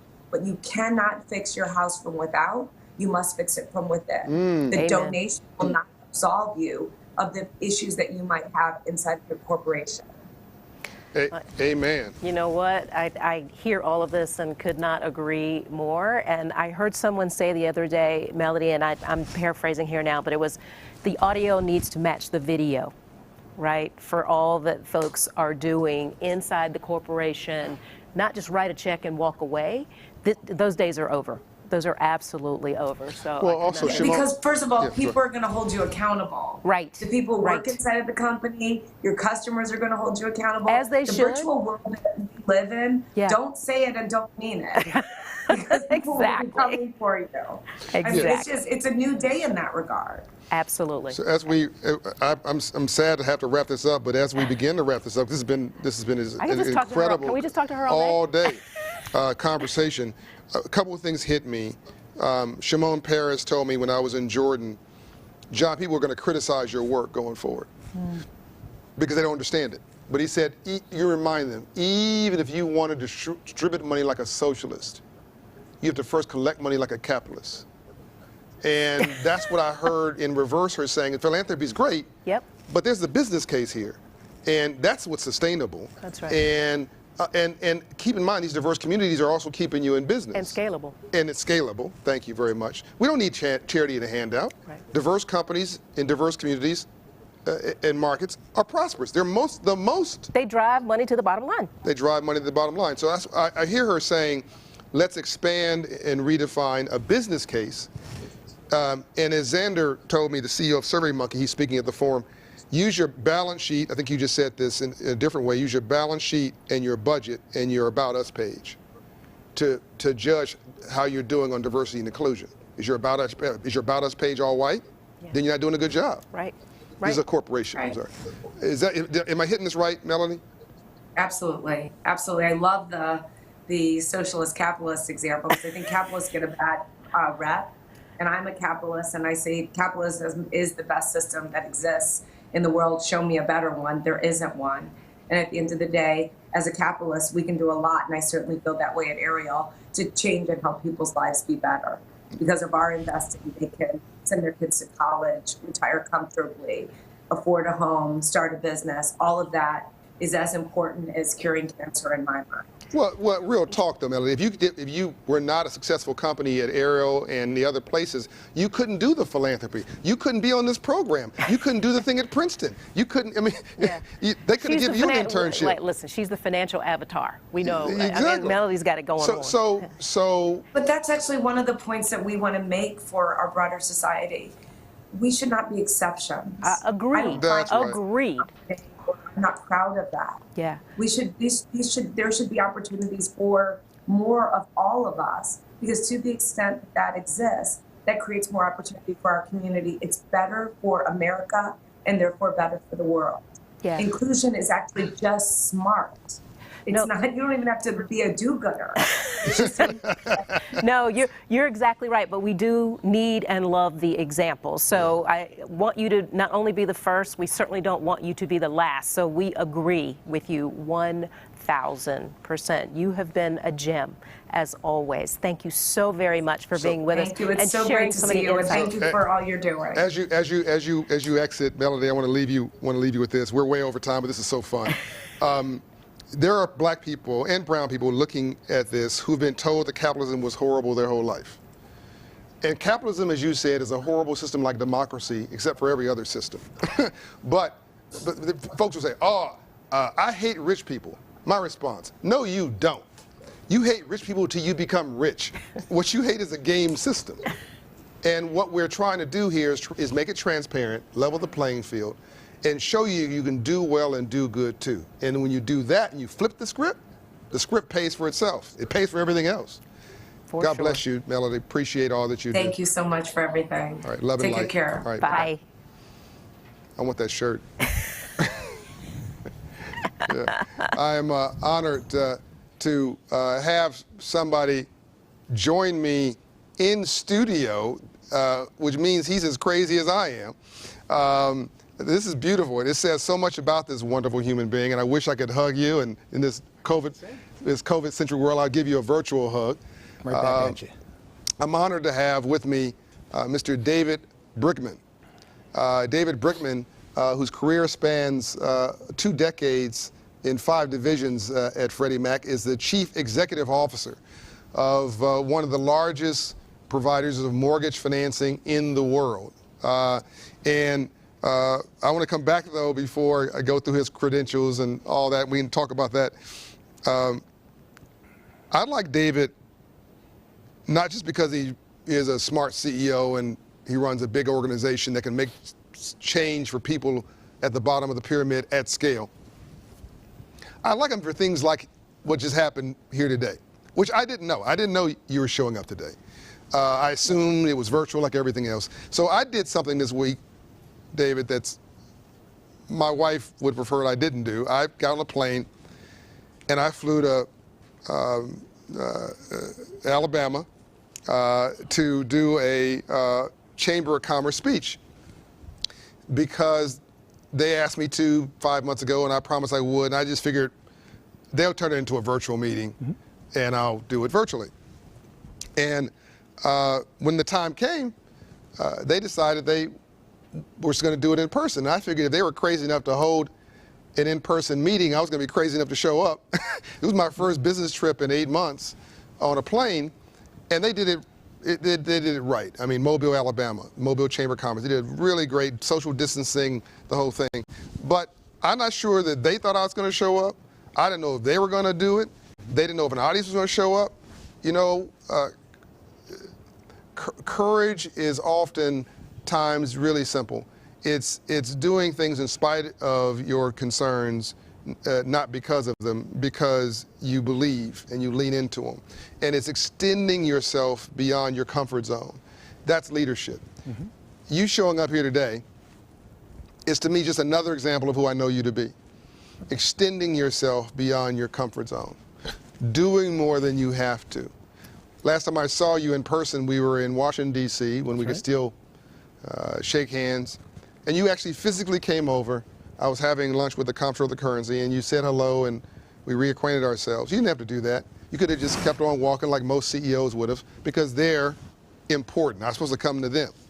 But you weren't a CEO. You were just a human being doing a job. I don't even need to ask you that. You have a humility in your soul. So thank you for showing up. You're more than welcome. I didn't want to miss an opportunity to be with you, John. I mean, it's a privilege, a pleasure. When you invited me, obviously, if it wasn't capable to be done safely, I wouldn't have done it. But knowing you, knowing Operation Hope, knew it could be, and wasn't going to miss the opportunity. And I am so thrilled to be here with you and be able to participate in the Hope Forum. Well, I'm honored. Event. This is being broadcast all around the world, streamed all around the world, and in some cases broadcast, thanks to our media partners. And so folks will be able to get and replay this important conversation. And I think it is an incredibly important conversation because when you look at the history of this country, wealth came from real estate. And I believe the largest reverse wealth transfer in the history of America was slavery, because we didn't get the benefit of our labor and working. And I wanted you also, David, when you tell a little bit about your background professionally and personally as much as you want to. We're just having a conversation here. Sure. But so we didn't get the benefit of our labor working, and then we were capital blacks, so we couldn't create capital. We were capital. So we couldn't get the labor, and we didn't have any capital, and we couldn't own real estate, and this went on for 300 years. And even the indentured servants that came from Europe, who were poor white, were given 50 acres per person. So land has defined America through the agrarian age, the industrial age, the information age. It's still defining wealth. Yes. So you sit in a very unique position. How does your background growing up or being as a professional inform the job you're doing right now? And do you see it as a job or a mission? I think I know the answer to that. You did kind of give it away. It's a mission, clearly, in terms of what I hope to accomplish, and certainly what Freddie Mac seeks to do. I mean, we have an explicit mission: liquidity, stability, and affordability in the housing market. But what underneath that, it really starts taking on tones around equity in the housing market. And John, when you mentioned slavery before, and the effect on Black and African American wealth creation, I mean, just the inability to accumulate. I also look back just at what we've seen in the last 20 years in terms of the great financial crisis. How many years ago now? Just 2000, was it 2009? 13 years ago, 12 years ago. Yeah.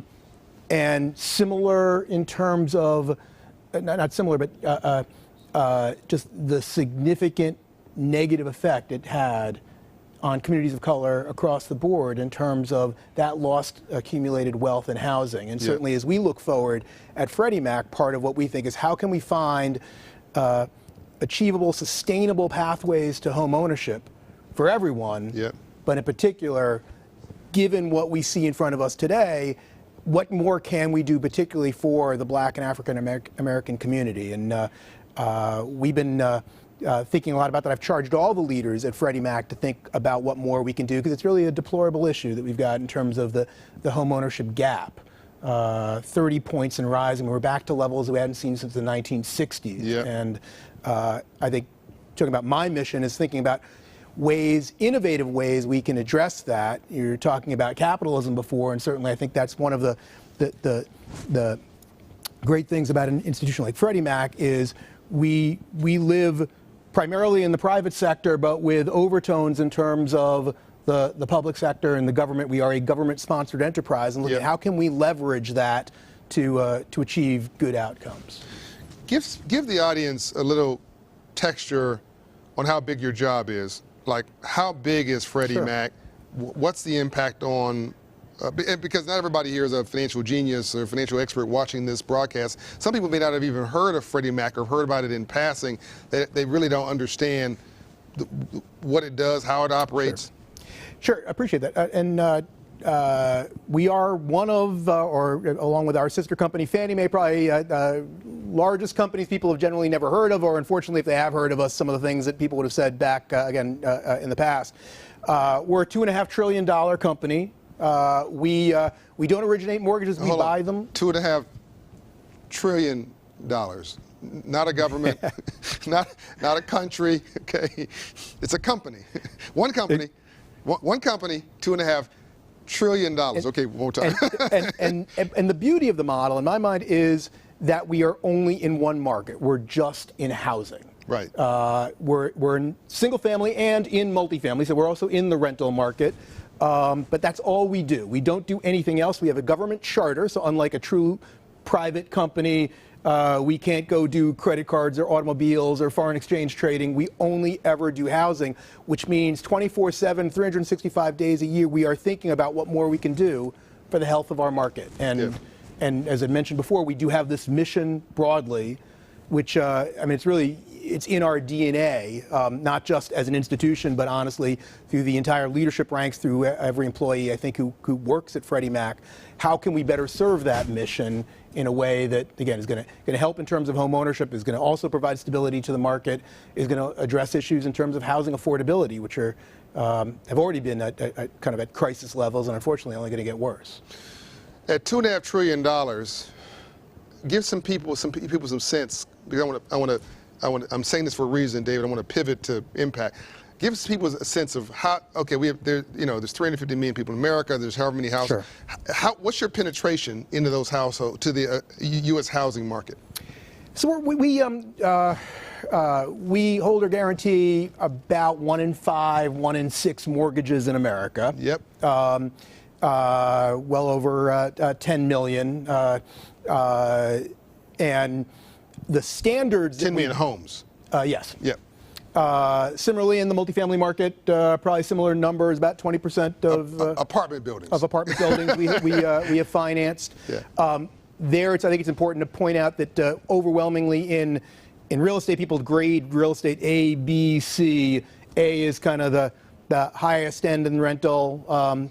B and C, so on. We're primarily in the B and C market. We're in what we primarily call workforce housing. Yeah. Or rental housing that provides safe, decent rental housing for essential workers and others. But again, to your question about scale, it's about 1 in 5, 1 in 6 homes that we finance. But I think where it's going is that the standards that we create, and again, along with our sister company, Fannie Mae, probably affect more than 1 in 5 or 1 in 6, probably affect everyone in terms of creating standardization that I think helps everyone, creates a more liquid market, creates lower costs, creates the ability for those who even aren't selling mortgages to us to kind of ascribe to a standard that ensures it's responsible lending on many levels, as well as, again, providing greater liquidity to the market broadly. So I think we've established how big, and it's big, the company is and its impact on the nation. You've almost got a quasi-governmental imprimatur, even if a private sector role. Yep. And what he says and what they do matters and has a ripple effect beyond the check that they write or what they underwrite and guarantee. So philosophically, what you do and embrace is important. Yeah. David, you asked me to come talk to your leaders at Freddie Mac, which I've agreed to do in a town hall. We're very much looking forward to it. I'm looking forward to it as well. That wasn't happy talk. We didn't do that because we liked each other. My guess is, we didn't talk about this, but my guess is you're trying to build a culture or expand or to refine and upgrade the software of the culture so that your special forces team, your senior management, are then able to go out and expand and deepen this mission so that it's more equitable. Yes. For all of God's children. Am I got that right? You've got that exactly right. And I kind of mentioned before is we've always had equity and addressing inequity kind of front and center in terms of what we want to do, but really it kind of got ratcheted up this summer that we have to do more. That while I think we've done a lot, the problem's getting worse. Yep. And we have to think a little more outside the box and ways we can do things differently. And I think that comes both inside the organization, in our industry broadly, given the size that we've gotten, as I was describing, kind of standardization. I mean, we have a bully pulpit to talk to the broader mortgage industry, and we seek to use that. And then ultimately, in terms of the housing market itself, what more can we do in terms of the housing market? And so I've challenged all the leaders in Freddie Mac with thinking about new things we could do to change, again, who we are, how we do business, how we have influence over the industry and the housing market. And you're coming to talk to us, I think, is fantastic in terms of inspiring all our leaders and all our employees as to how they can do more on all of those fronts. Changing the conversation, changing the culture, changes where capital goes. Yes. Did you guys get that? Changing the conversation, changing the culture, also changes where capital goes. You got it. Question. So let's now get into some levels of depth here, David. In the 7 minutes or so we have left, I want you to freeform as much of this as you like. We have a 40-year-old social justice reckoning for Black America that we're dealing with in 2020. We've got a global health pandemic, which is causing people to shelter at home. Yeah. But if you don't own a home, that's a challenge unless you're dealing with affordable rentals, which I know is something you have had an interest in. You guys are trying to innovate around. Then you've got an economic crisis, which makes it tougher when people don't have a job or their finances are impacted to become a homeowner. You have the largest decrease of Black home ownership since World War II that we're dealing with right now, certainly since the Civil Rights Movement, down to the 40s, I believe, % of Blacks who own a home. That can't be good for America. No. You have a Citigroup report shows $16 trillion of penalty, a levy on America's GDP because of racism against Blacks in the last 20 years alone. These are all economic indicators, not racial indicators. We're better together. And home ownership, real estate is where people build, the average family builds wealth. Absolutely, yes. So what are you doing that you can talk about that are leading into this issue of racial and other, racial and socioeconomic inequality, diversity and inclusion today and going forward? So we'll start maybe with our own organization. And I was alluding to it before, we are looking at how we can become more diverse as a company ourselves. We are a majority-minority company today, but we need to do better. We're looking at different ways that we can recruit, bring new people in, partnering with the Thurgood Marshall Fund, the Hispanic Scholarship Fund, others, bring more people broadly into the mortgage industry, because hasn't historically been as diverse as it needs to be, certainly not as diverse as the communities that we serve. So let me back up. The Thurgood Marshall Fund and what was the second one? Hispanic Scholarship. Hispanic Scholarship Fund. That's designed to give a broader pipeline of young people who can come into the mortgage industry from the bottom up, right? That's exactly okay. it. All right, continue. And then while once in Freddie Mac, we've really empowered our we call them business resource groups to help train people, provide mentorship, help ensure people have a voice, have a community inside the company, and we really integrate them in how we do our business processes.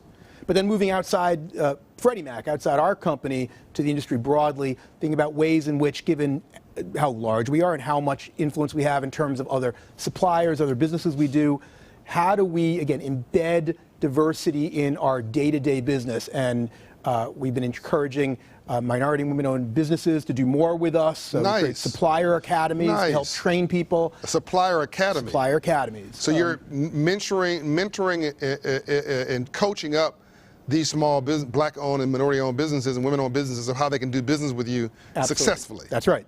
And we do it broadly, also a particular focus in the capital markets where we do a lot of work, ensuring that we are working with minority and women-owned businesses when we're doing bond issuances and other things in the capital markets.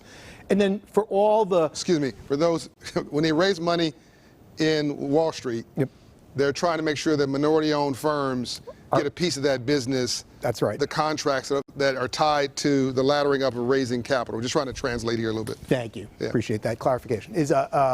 And then broadly, with all of the mortgage banks we work with, because I mentioned before, we're not in the primary mortgage market, meaning we don't originate mortgages. That's why most people haven't heard of us. Rather, literally thousands of mortgage banks, from large, large banks to small originators, sell us mortgages. We've always reviewed them, provided scorecards, as you will, in terms of performance on credit and performance in terms of the economics. Increasingly now we're bringing diversity into that as well, in terms of how do we think about those who do business with us in terms of their performance broadly, in diversity, ensuring they have diverse and inclusive organizations. That's powerful. So wait a minute. So just so to be clear, if you get a loan with, I'm going to pick them up, pick on Truist Bank or J.P. Morgan Chase, First Horizon Bank, it doesn't matter, Regions Bank, there's a 30% chance if the mortgage is under $600,000 that Freddie Mac's backstopping that mortgage. They're going to sell it to Freddie Mac. Okay, so you're doing business with Freddie Mac, you just don't know it. Exactly. And Freddie Mac has criteria to the bank that's mostly underwriting based, where they know they write the loans this criteria, Freddie Mac will buy it. Yes. So it gives them liquidity. That's right. And what David is saying is he wants to use this beachhead, this opportunity, is to expand that conversation to say, look, if you want Freddie Mac as your partner, if you want us to give you liquidity, then we need to make sure that you're best in class in areas that are also around diversity, inclusion. That's right, in your organization, and making that part of the dialogue. And John, I'll get in a little trouble. So we don't do business directly with any borrowers. By our statute, we don't do that. It is exactly your point. It is the standards we create, is the way in which we do business. I said that, he didn't. But I do want to get the last piece of it. So looking to have some influence on our industry, but then most importantly is really having some influence on the housing market. And this issue again of deplorably low home ownership rates in the African American community that have been exacerbated just by hundreds of years of discrimination and bias, but manifest in terms of things like lower credit scores and obviously lower income and higher interest rates. Higher interest rates.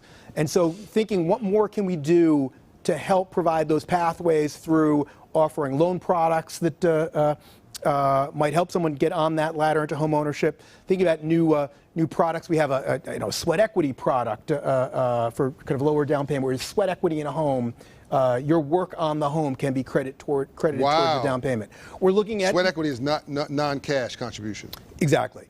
We're looking at ways in which we can think about credit differently, because we also know so much of the community, unfortunately, is underbanked or even unbanked, and so means not a lot of households don't have a credit score. So how can we look at credit differently to help people get qualified? And lastly, something you know far better than I do is providing counseling and outreach, letting people know what they can do, what options are available for them in order to get started with the process ultimately of becoming a homeowner. If Freddie Mac does half of what they just talked about, just half, you'll change America, because they have such a, Freddie Mac and Fannie Mae together can, have an impact on almost 100% of the mainstream mortgage market. Again, you cannot call him and get a loan. That's not what they do, okay? Appreciate that. You cannot call Freddie Mac and say, I want you to write my mortgage. You can call your local financial institution, and they may have an agreement with Freddie Mac or Fannie Mae. But what David is trying to do is to set a back channel standard, to change the narrative, what defines good business in America, responsible lending in this space. What's good for everybody? How do you raise up all of God's children and give everybody a shot? I mean, I think it was FHA in the 30s, literally redlined. Yes.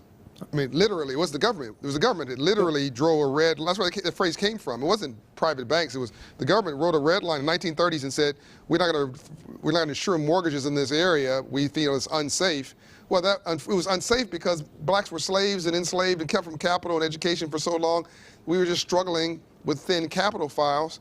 So this just made it worse. So then values in white neighborhoods got bigger and black neighborhoods got lower.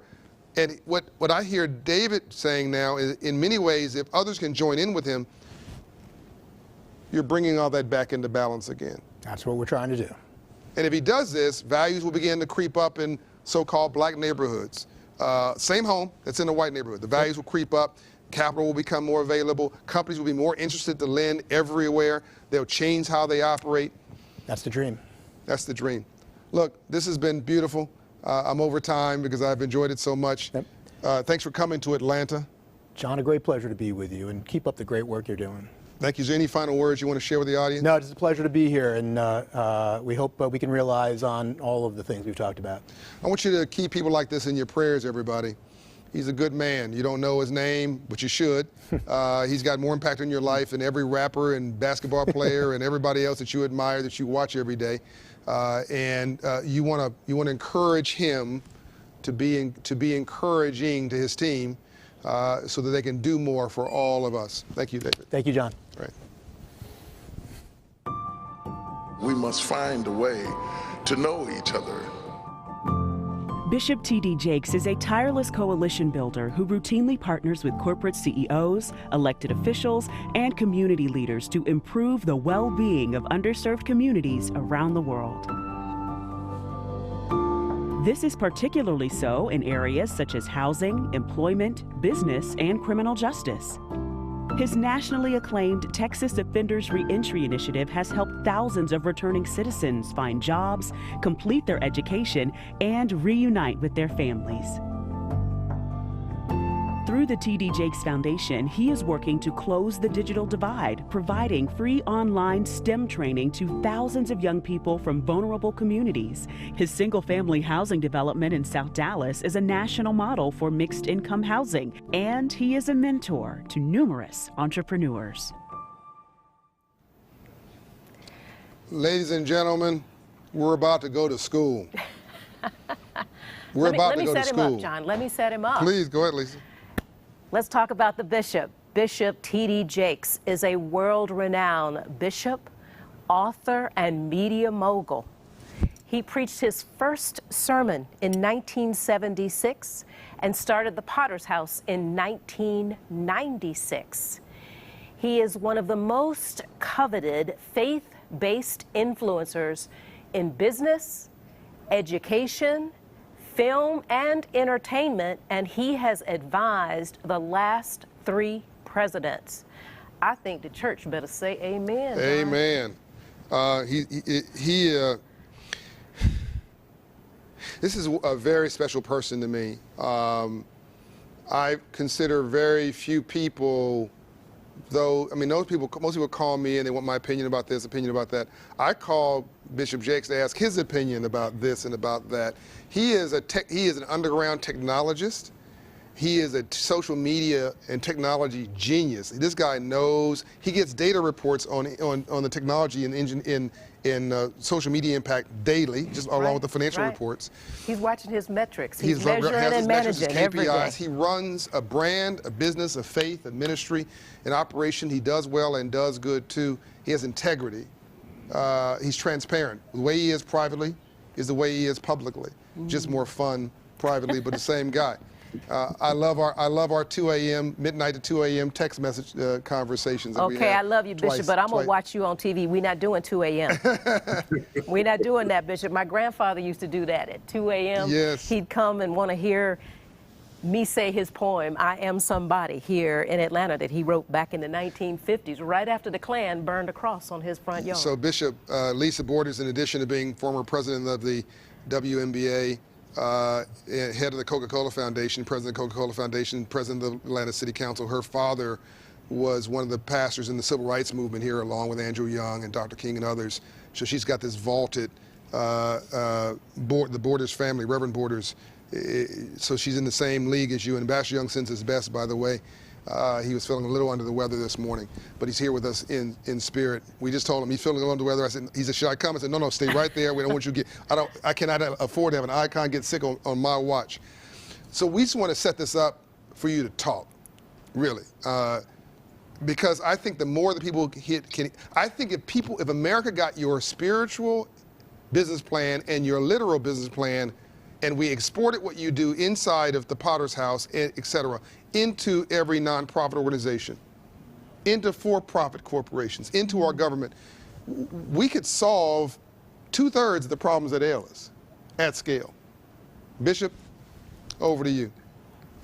First of all, you all make me sound better than I really am. Thank you, Lisa, for that generous introduction. And my dear friend John, I'm deeply honored and grateful to be with you today and to add whatever I can as a way of contribution to the conversation. I think, first of all, where I would like to start in discussion is that we are currently existing in an atmosphere of disruption. Total disruption in every level of life, either because of COVID-19 or because of political challenges or racial challenges. Our country is in the deepest disruption that I have seen, certainly since the 60s, and perhaps even worse than the 60s, because we didn't have a pandemic coexisting at the same time that we had demonstrations. That's not bad news. That's really good news. Because when we ask for change, the answer is always disruption. You can't have change and not have disruption. And so the first thing I would like to say to everybody listening is just calm down. This disruption is an opportunity for change, for upward mobility, for innovation, for rethinking ourselves, our country, our police departments, our criminal justice system, our technology and our involvement in technology, the culture of people of color, moving them from consumers to investors and from consumers to producers. We have to become less concerned about watching movies and become more concerned about making movies, less concerned about buying technology and more concerned about creating technology. We need to, in the disruption, is an opportunity to switch roles. And that's where I think we join the conversation. The uniqueness of me being a person of faith and a faith leader sitting at the table that I've been able to sit at has been shocking for a lot of business people. Historically, business people have not talked to people of faith, especially faith leaders.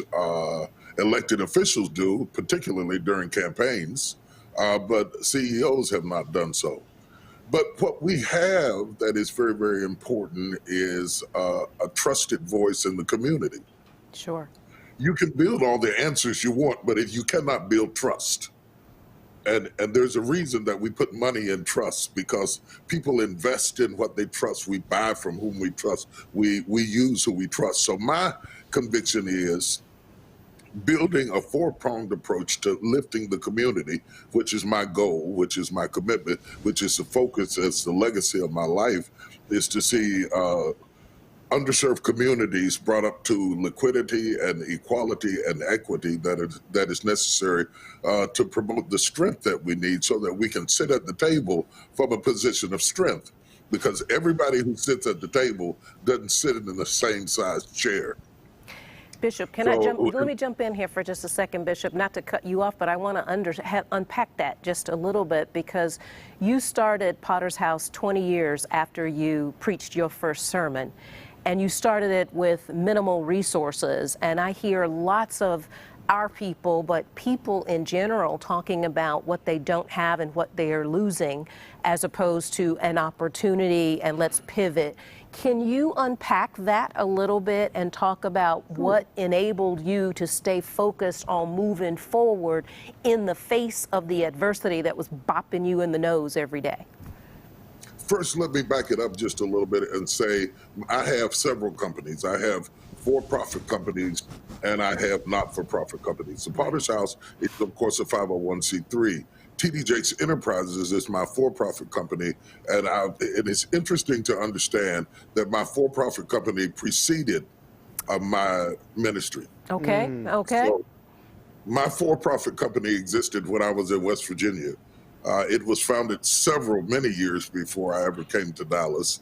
And so it is actually older. TD Jakes Enterprises is much older than the Potter's House. Understood. And in both cases, whether for-profit or not-for-profit, whether you're doing a startup business or whether you're doing a startup church, the entrepreneurial principles are very, very similar.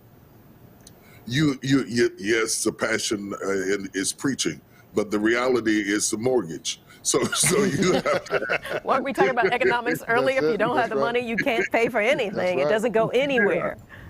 Yeah, you know, the gospel is free. It's like water. The water is free, but the pipes cost you. Right. And in order to get a building, in order to hire staff, we currently have 300 people on staff. In order to be able to engage television and technology and all the mediums of influence that we have and have the expertise to be able to execute it in a spirit of excellence, you have to have payroll, which means life insurance, health insurance, human resources, public relations, accounting, all kinds of things, IRS compliance, all kinds of things are involved in it. IT is a critical part of it. And we started with absolutely nothing. So I consider myself very much a bootstrap person, both on the for-profit and the not-for-profit side. The for-profit side was gospel plays, bringing them to film. We won the Santa Barbara Film Festival. Wow. We started doing things on screen. We did $500 million worth of business on television and movies through our for-profit entities. And we started with literally nothing. Wait, Bishop, 500 billion with a B? Yeah, and he also has a real estate. He has a real estate group that he's got. But I also want to make this clear to everybody watching, and I have the same obsession. There's a firewall up with audited financials on the nonprofit. Right. In his case, is faith. Mine is a nonprofit. Audited financials, bulletproof audited financials. My financials are some of the best in the whole sector. Four-star rating with Charity Navigator, because people are not going to give me the benefit of the doubt. Neither him, neither you. In fact, they're trying to target us. So the nonprofit has this clear transparency. The nonprofit cannot benefit the for-profit. The for-profit can benefit the nonprofit, not the other way around. He's kept this thing. Again, it's best in class. And he doesn't need to bleed on one to lead the other. He is the brand. Right. And in order to do good, he's got to do well first. That's why I wanted him to unpack it. I didn't want anybody to take that for granted. Yeah, so he and my wife John. were also born in the same town in West Virginia. Okay. So Bishop, so it's the business plan is what I think what Lisa was getting to is the business plan. What has been, if I got this right, Lisa, your business plan? I want to go deeper than that. It's the business mentality. Before the plan has to be the business mentality. I grew up in the house with a father who started a business with a mop and a bucket and ended up with 52 employees back in the 60s. Okay. So growing up in an environment where people think business is a critical part of the conversation. Many of our underserved communities are not in the conversation or in the room to get the mentality. So you can develop the plan all you want to, but if you don't have the mindset to think with a business mentality, you have a plan that you can't execute because you don't think like that. How do I get the mentality? You have to hang around people who have the mentality. Mentalities are contagious. I love it. You can become infected if you change hanging around people that you have to feed and start hanging around people that are feeding you. You develop the mentality and the expertise to be able to function at a higher level of reasoning.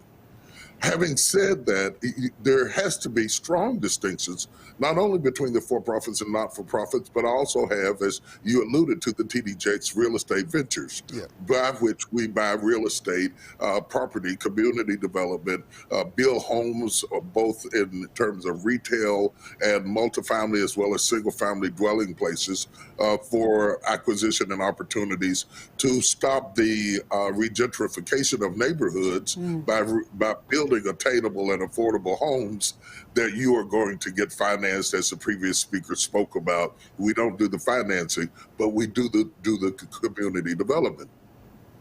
All of these have to be insulated walls of business with their own accounting, their own system, their own expertise, and you have to be able to execute them from the top. And what I mean by that is you have to have everybody reporting back to you through these different ventricles in a way that you understand the distinctives between what is required. For instance, if you have a 501c3 that's not a church, you have to file a 990. Right. If it is a church, you don't have to file a 990. Understanding the nuances of each business is important. To somebody who hears that and says, oh my God, that sounds like I've got to go back to college for life, not necessarily. It's not that difficult.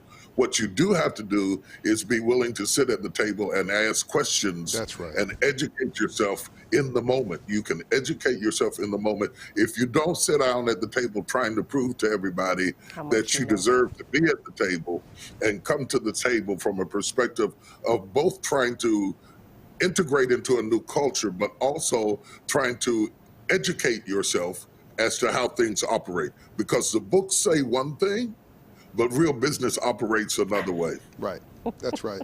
So what you learned in college may not necessarily prepare you to sit at the board table to make the decisions you need to make. It will help you to read the ledgers.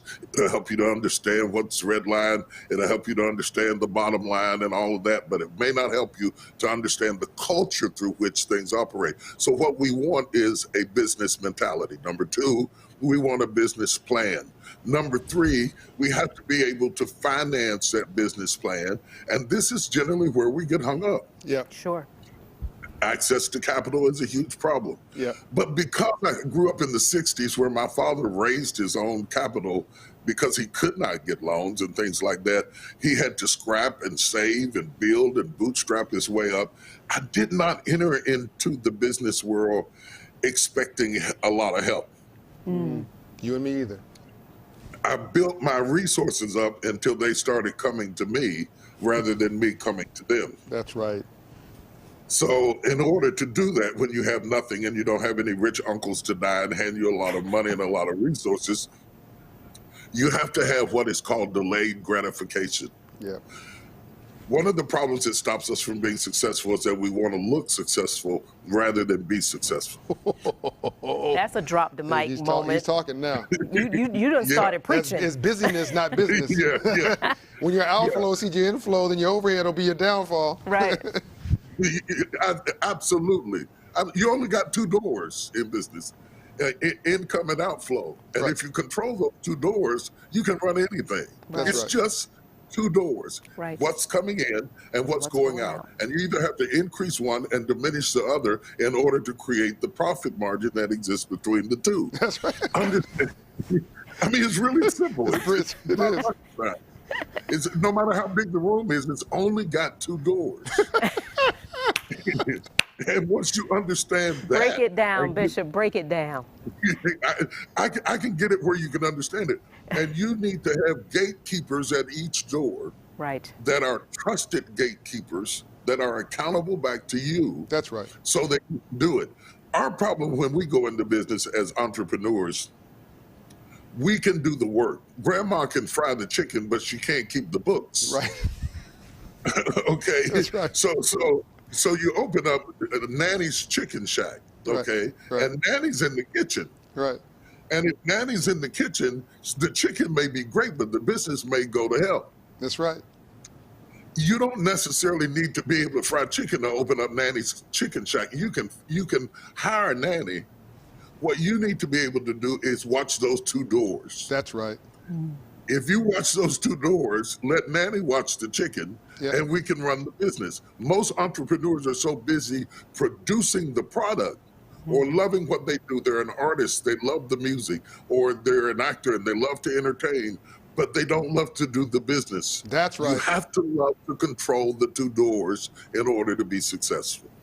96%, Bishop, of all black businesses don't have an employee. 96%, which means that it's busyness, not business. It's a self-employment project. I got this contract. I used to work at the city of Whoosie What's for do graphic artists, and I'm gonna sit there and do the graphic artist work until the contract runs out. The person who hired me retired. I can't get another contract. I didn't build any wealth. I didn't save anything. I was living from hand to mouth. When your outflow exceeds your inflow, then your overhead will be your downfall. Now you're broke and you're poor, and you built there's no generational wealth to pass down. It's just generational debt, and that Redefining, and then we get emotional about business, which is even worse. Right. So it's busyness. It's not business. We're brilliant, but it's what we don't know that we don't know that's killing us. But we think we know, and God gave us 2 ears and 1 mouth, so we listen twice as much as we talk. That's why when I call Bishop, it's really funny. He calls me sometimes. Who asks me a question? Hey, John, I don't know this. What do you think? I'll call him more times than he calls me and ask him a question. And you got to have enough humility to acknowledge, I don't know this stuff. Yeah, our relationship is an opportunity. In fact, relationships are your greatest resource. Right. You can get money if you have great relationships. That's right. Relationships are your greatest resource. And until you value relationships and don't allow people to destroy your relationships, I don't care how much money you have, if you don't have those relationships and protect those relationships at all costs, they become your greatest resource, because everybody you know knows somebody you need to know. I call it relationship capital. That was my last book memo. Yep. Understood completely. I mean, Lisa, we know each other because of relationship. This is our relationship capital. We met each other. We valued each other. We didn't let that relationship get distorted, taken advantage of, pimped, manipulated. We made sure that when there was an misunderstanding, potential one, we called each other, communicated. Clear the when air. you were down, you called me. When I was down, I called you. Same thing with Bishop. Yeah. That built trust. It built that. And in many ways, a lot of things going on here is because of our mutual relationships. It wasn't somebody putting it in a resume. We trust him. We knew him. Hey, Lisa, I need this. What do you think? Right. That's how the world works. Isn't that right, Bishop? That's exactly how the world works. And it's relationships externally and internally. You have to be relationally proficient in order to organize an organization. You talked about people who don't hire anybody. You have to understand it's not just about sharing wealth with them. It is also about valuing you, so that you are not being used for anything less than your highest and best use. Great leadership works itself out of a job. Right. So that's great leadership at its best. That's right. So it's not that you can't afford to hire anybody, it's that you can't afford not to. Ooh. You can't afford not to. If you don't hire somebody to do what you can be replaced from doing, that means you have a vacancy in the area of somebody who is thinking the business, not doing the business. Right. So the best people you can have around you are people who are paid to think, not to perform. And in most cases, that's going to be you at first. Yeah. So in order for you to think your business through, you have to get your hands free from doing your business. That's right. Yeah, you got to have some help. He who makes his living with his own 2 hands will never have much, because you have already limited your productivity down to 2. Right. Yeah. Right. If you had 8 hands, you could multiply. Let me go biblical on you for a minute. Yeah. One of the great commands in the scriptures is to be fruitful, multiply, replenish, and subdue. It's the first command that God gave. In order to be fruitful, you must be seedful. Find out what you have that the seed, the potential, and that you can bring to fruition. And once you bring it to fruition, then you want to multiply it. In business terms, that's franchising. Right, right, right. Okay, multiplication of what is working in your life is franchising. Yeah. So once you find something that works, you want to multiply it. And that's where the fear comes in. Because once we get something that works, we're so glad, after years of oppression and years of being let down, we're so excited that we hold on to it. We won't let anybody near it, and we smother it to death. Yeah. We asphyxiate the future, holding it too tightly. Well, not only that, Bishop, you got your hand closed, you can't receive your next blessing. Absolutely. Now you preaching. Well, and I got a good teacher here. And I'd rather have 10% of something than 100% of nothing. But you can't have 10% of something unless you're willing to dilute or share that equity with others as you grow. Or he calls it franchising. I'm going to say something now. We're over time, by the way, but we're wrapping up. This is the last segment. This, I'm sure you watched it, think this is important enough. We're going to be over time. And I want to thank Comcast, by the way, Xfinity, NBC for their use of their beautiful headquarters here in Atlanta at no cost to us. So for everybody paying your Comcast bill, you just helped us out indirectly. Please pay your Comcast bill. But this is such an important conversation. I want to continue it a little bit, and we'll wrap it up. So as I'm listening to Bishop's story, I'm thinking about my story, Lisa. I'm thinking about your story. I didn't have any. I've never said this before. I deal with all these banks. Listen to me now. I've never gotten a bank loan to start any of my businesses. I've never got a bank loan to operate any of my businesses. I use the compounded hustle of my being able to sell my vision into the next purchaser, because I know when I sell that, that's profit. I don't have to go and the worst thing you can do is build try to use long-term equity with short-term debt, because the debt has a payment on it every month. You may not get the sale every month. That's stressful. So that puts you in survival mode I talked about earlier versus thriving and winning mode. I want to be free to be. So people don't believe, I got all these banks around me. I don't want nothing from none of them. In fact, I want them to give me money when I can prove I don't need it. That's the best kind of money. That's cheap money. So real quick point, Bishop, I want you to pivot on this. Let me jump, just before you say that, go ahead. Me jump in. Go ahead. Because I don't want our community to sleep on opportunity zones. Opportunity zones create opportunities for real estate investments in particular zones in cities and communities that have been where depressed. getting the money is the least of your trouble. Right. It's going to be the least of your problems, because the investor sees the opportunity zone as a tax shelter for their investment, and it's a tax advantage for them to put money into it. That's right. We are asleep at the wheel at this opportunity, and they are in our communities. These opportunity zones, you can get investors to invest in them. If you have a good plan and a good business plan, they will invest into those communities, because it is a tax shelter that beats any other shelter for the investor to become involved in. And it is designed to rehabilitate the community. Right. If we don't get a hold to these opportunity zones and maximize them through non-traditional loans, you don't necessarily have to go through the bank at all. Right. You can get investment into those communities by getting control of those properties.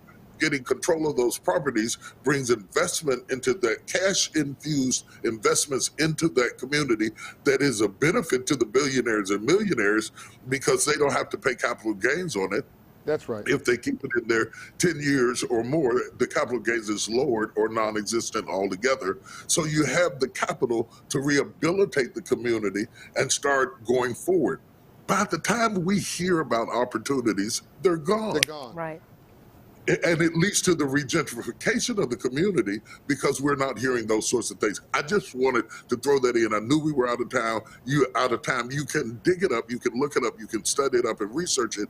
But they're talking about our community. That's right. And we Right have to get right now, seizing that opportunity is very important. And if you can't do it on a big scale, you can get one house. That's right. And flip that one house in that one community. It's an opportunity zone. The money you put into that house can be deferred as it relates to capital gains. You can rent it out. You can start. My mother started doing real estate one house at a time. She ended up owning every street, every house on our street, and several at other places. In fact, by the time my mother died with Alzheimer's, she had money coming in she couldn't even remember. That's right. Wow. Wow. So you don't have to be, and we did not come from wealth. We did not. We came from government cheese and powdered milk and powdered eggs and chickens in the backyard, okay? We did not come from wealth. Do not allow where you came from to determine where you're going. Yeah. You didn't come from wealth, but you came from wit. You know, this has been some strong insights and strong perspectives today, Bishop, and we are so grateful for the work that you have done and that you continue to do and the wisdom that you continue to share. So thank you so very much for being with us. I'm so honored. I'm going to wrap this up now, but I want the audience, and I hope they replay this, share this with your friends, take this link, share it all around. You need to watch this 10 times. He gave you some jewels today. Or as Jay-Z said on his album 444, I'm going to give you $1 million worth of financial literacy wisdom for $9.99. He just gave you, and this didn't cost you $9.99, it cost you nothing because our sponsors paid for it. You got to replay and listen to what Bishop said. This was a blessing today. Now, hear this. There's a difference between getting paid, making money, getting paper, all these phrases we use in our neighborhoods, and building wealth. I'm going to say it again. Getting paid, getting paper, all this stuff that we obsess about. I want to get paid, man. I got to get this paper. I want to make this money. That's 9 to 5. That's what you're doing today. You build wealth in your sleep. Stocks, bonds, businesses, investment, education. Quiet money. It compounds in your sleep. You got to build wealth in your sleep. That's why Bishop was trying to differentiate. You can only make but so much with these two hands. It's all good if that's what you want to do. But if you want to build wealth, you got to switch up your business plan. It's not about getting paid and making money. You can actually make money and still be dead broke. People who win the lottery are dead broke. People with NBA contracts end up dead broke. People with NFL contracts, rappers, dead broke because they never got the memo that we're talking about here today. Build wealth. My mother worked an hourly job. She owns 5 homes, financially independent. She says, baby, I want a man. I don't need a man because I'm financially independent. Amen on all of that. I hope you all enjoyed this. This is the Hope Global Forum 2020 annual meeting. America on Reset, Healing a Nation, Opportunity for All. Closing remarks today by none other than Bishop T.D. Jakes, the man who is certainly here for the moment. I want to thank my co-host today, Lisa Borders, for an incredible job. I want to thank Ambassador Andrew Young, the co-chair for the forum, for lending his credibility into this moment, as he's done for the last 65 years of active service. Tomorrow will be magical. Tune in. Watch the workshops. Go deeper into the program. Make sure you have your popcorn ready early tomorrow morning. Tomorrow morning is going to be quite magical, starting bright and early and ending with a bang. I love you all. Be the change you want to see in the world. Let's go. And may God bless you.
There's a world where you to be alone. How do I feel at the end of the day? Are you sad cause you're on your own? I can't find a little help from my friends. Oh, I'm gonna try a little help from my friends.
What do I do when my love is away? There's a world where you to be alone. How do I feel at the end of the day? Are you sad cause you're on your own? I can't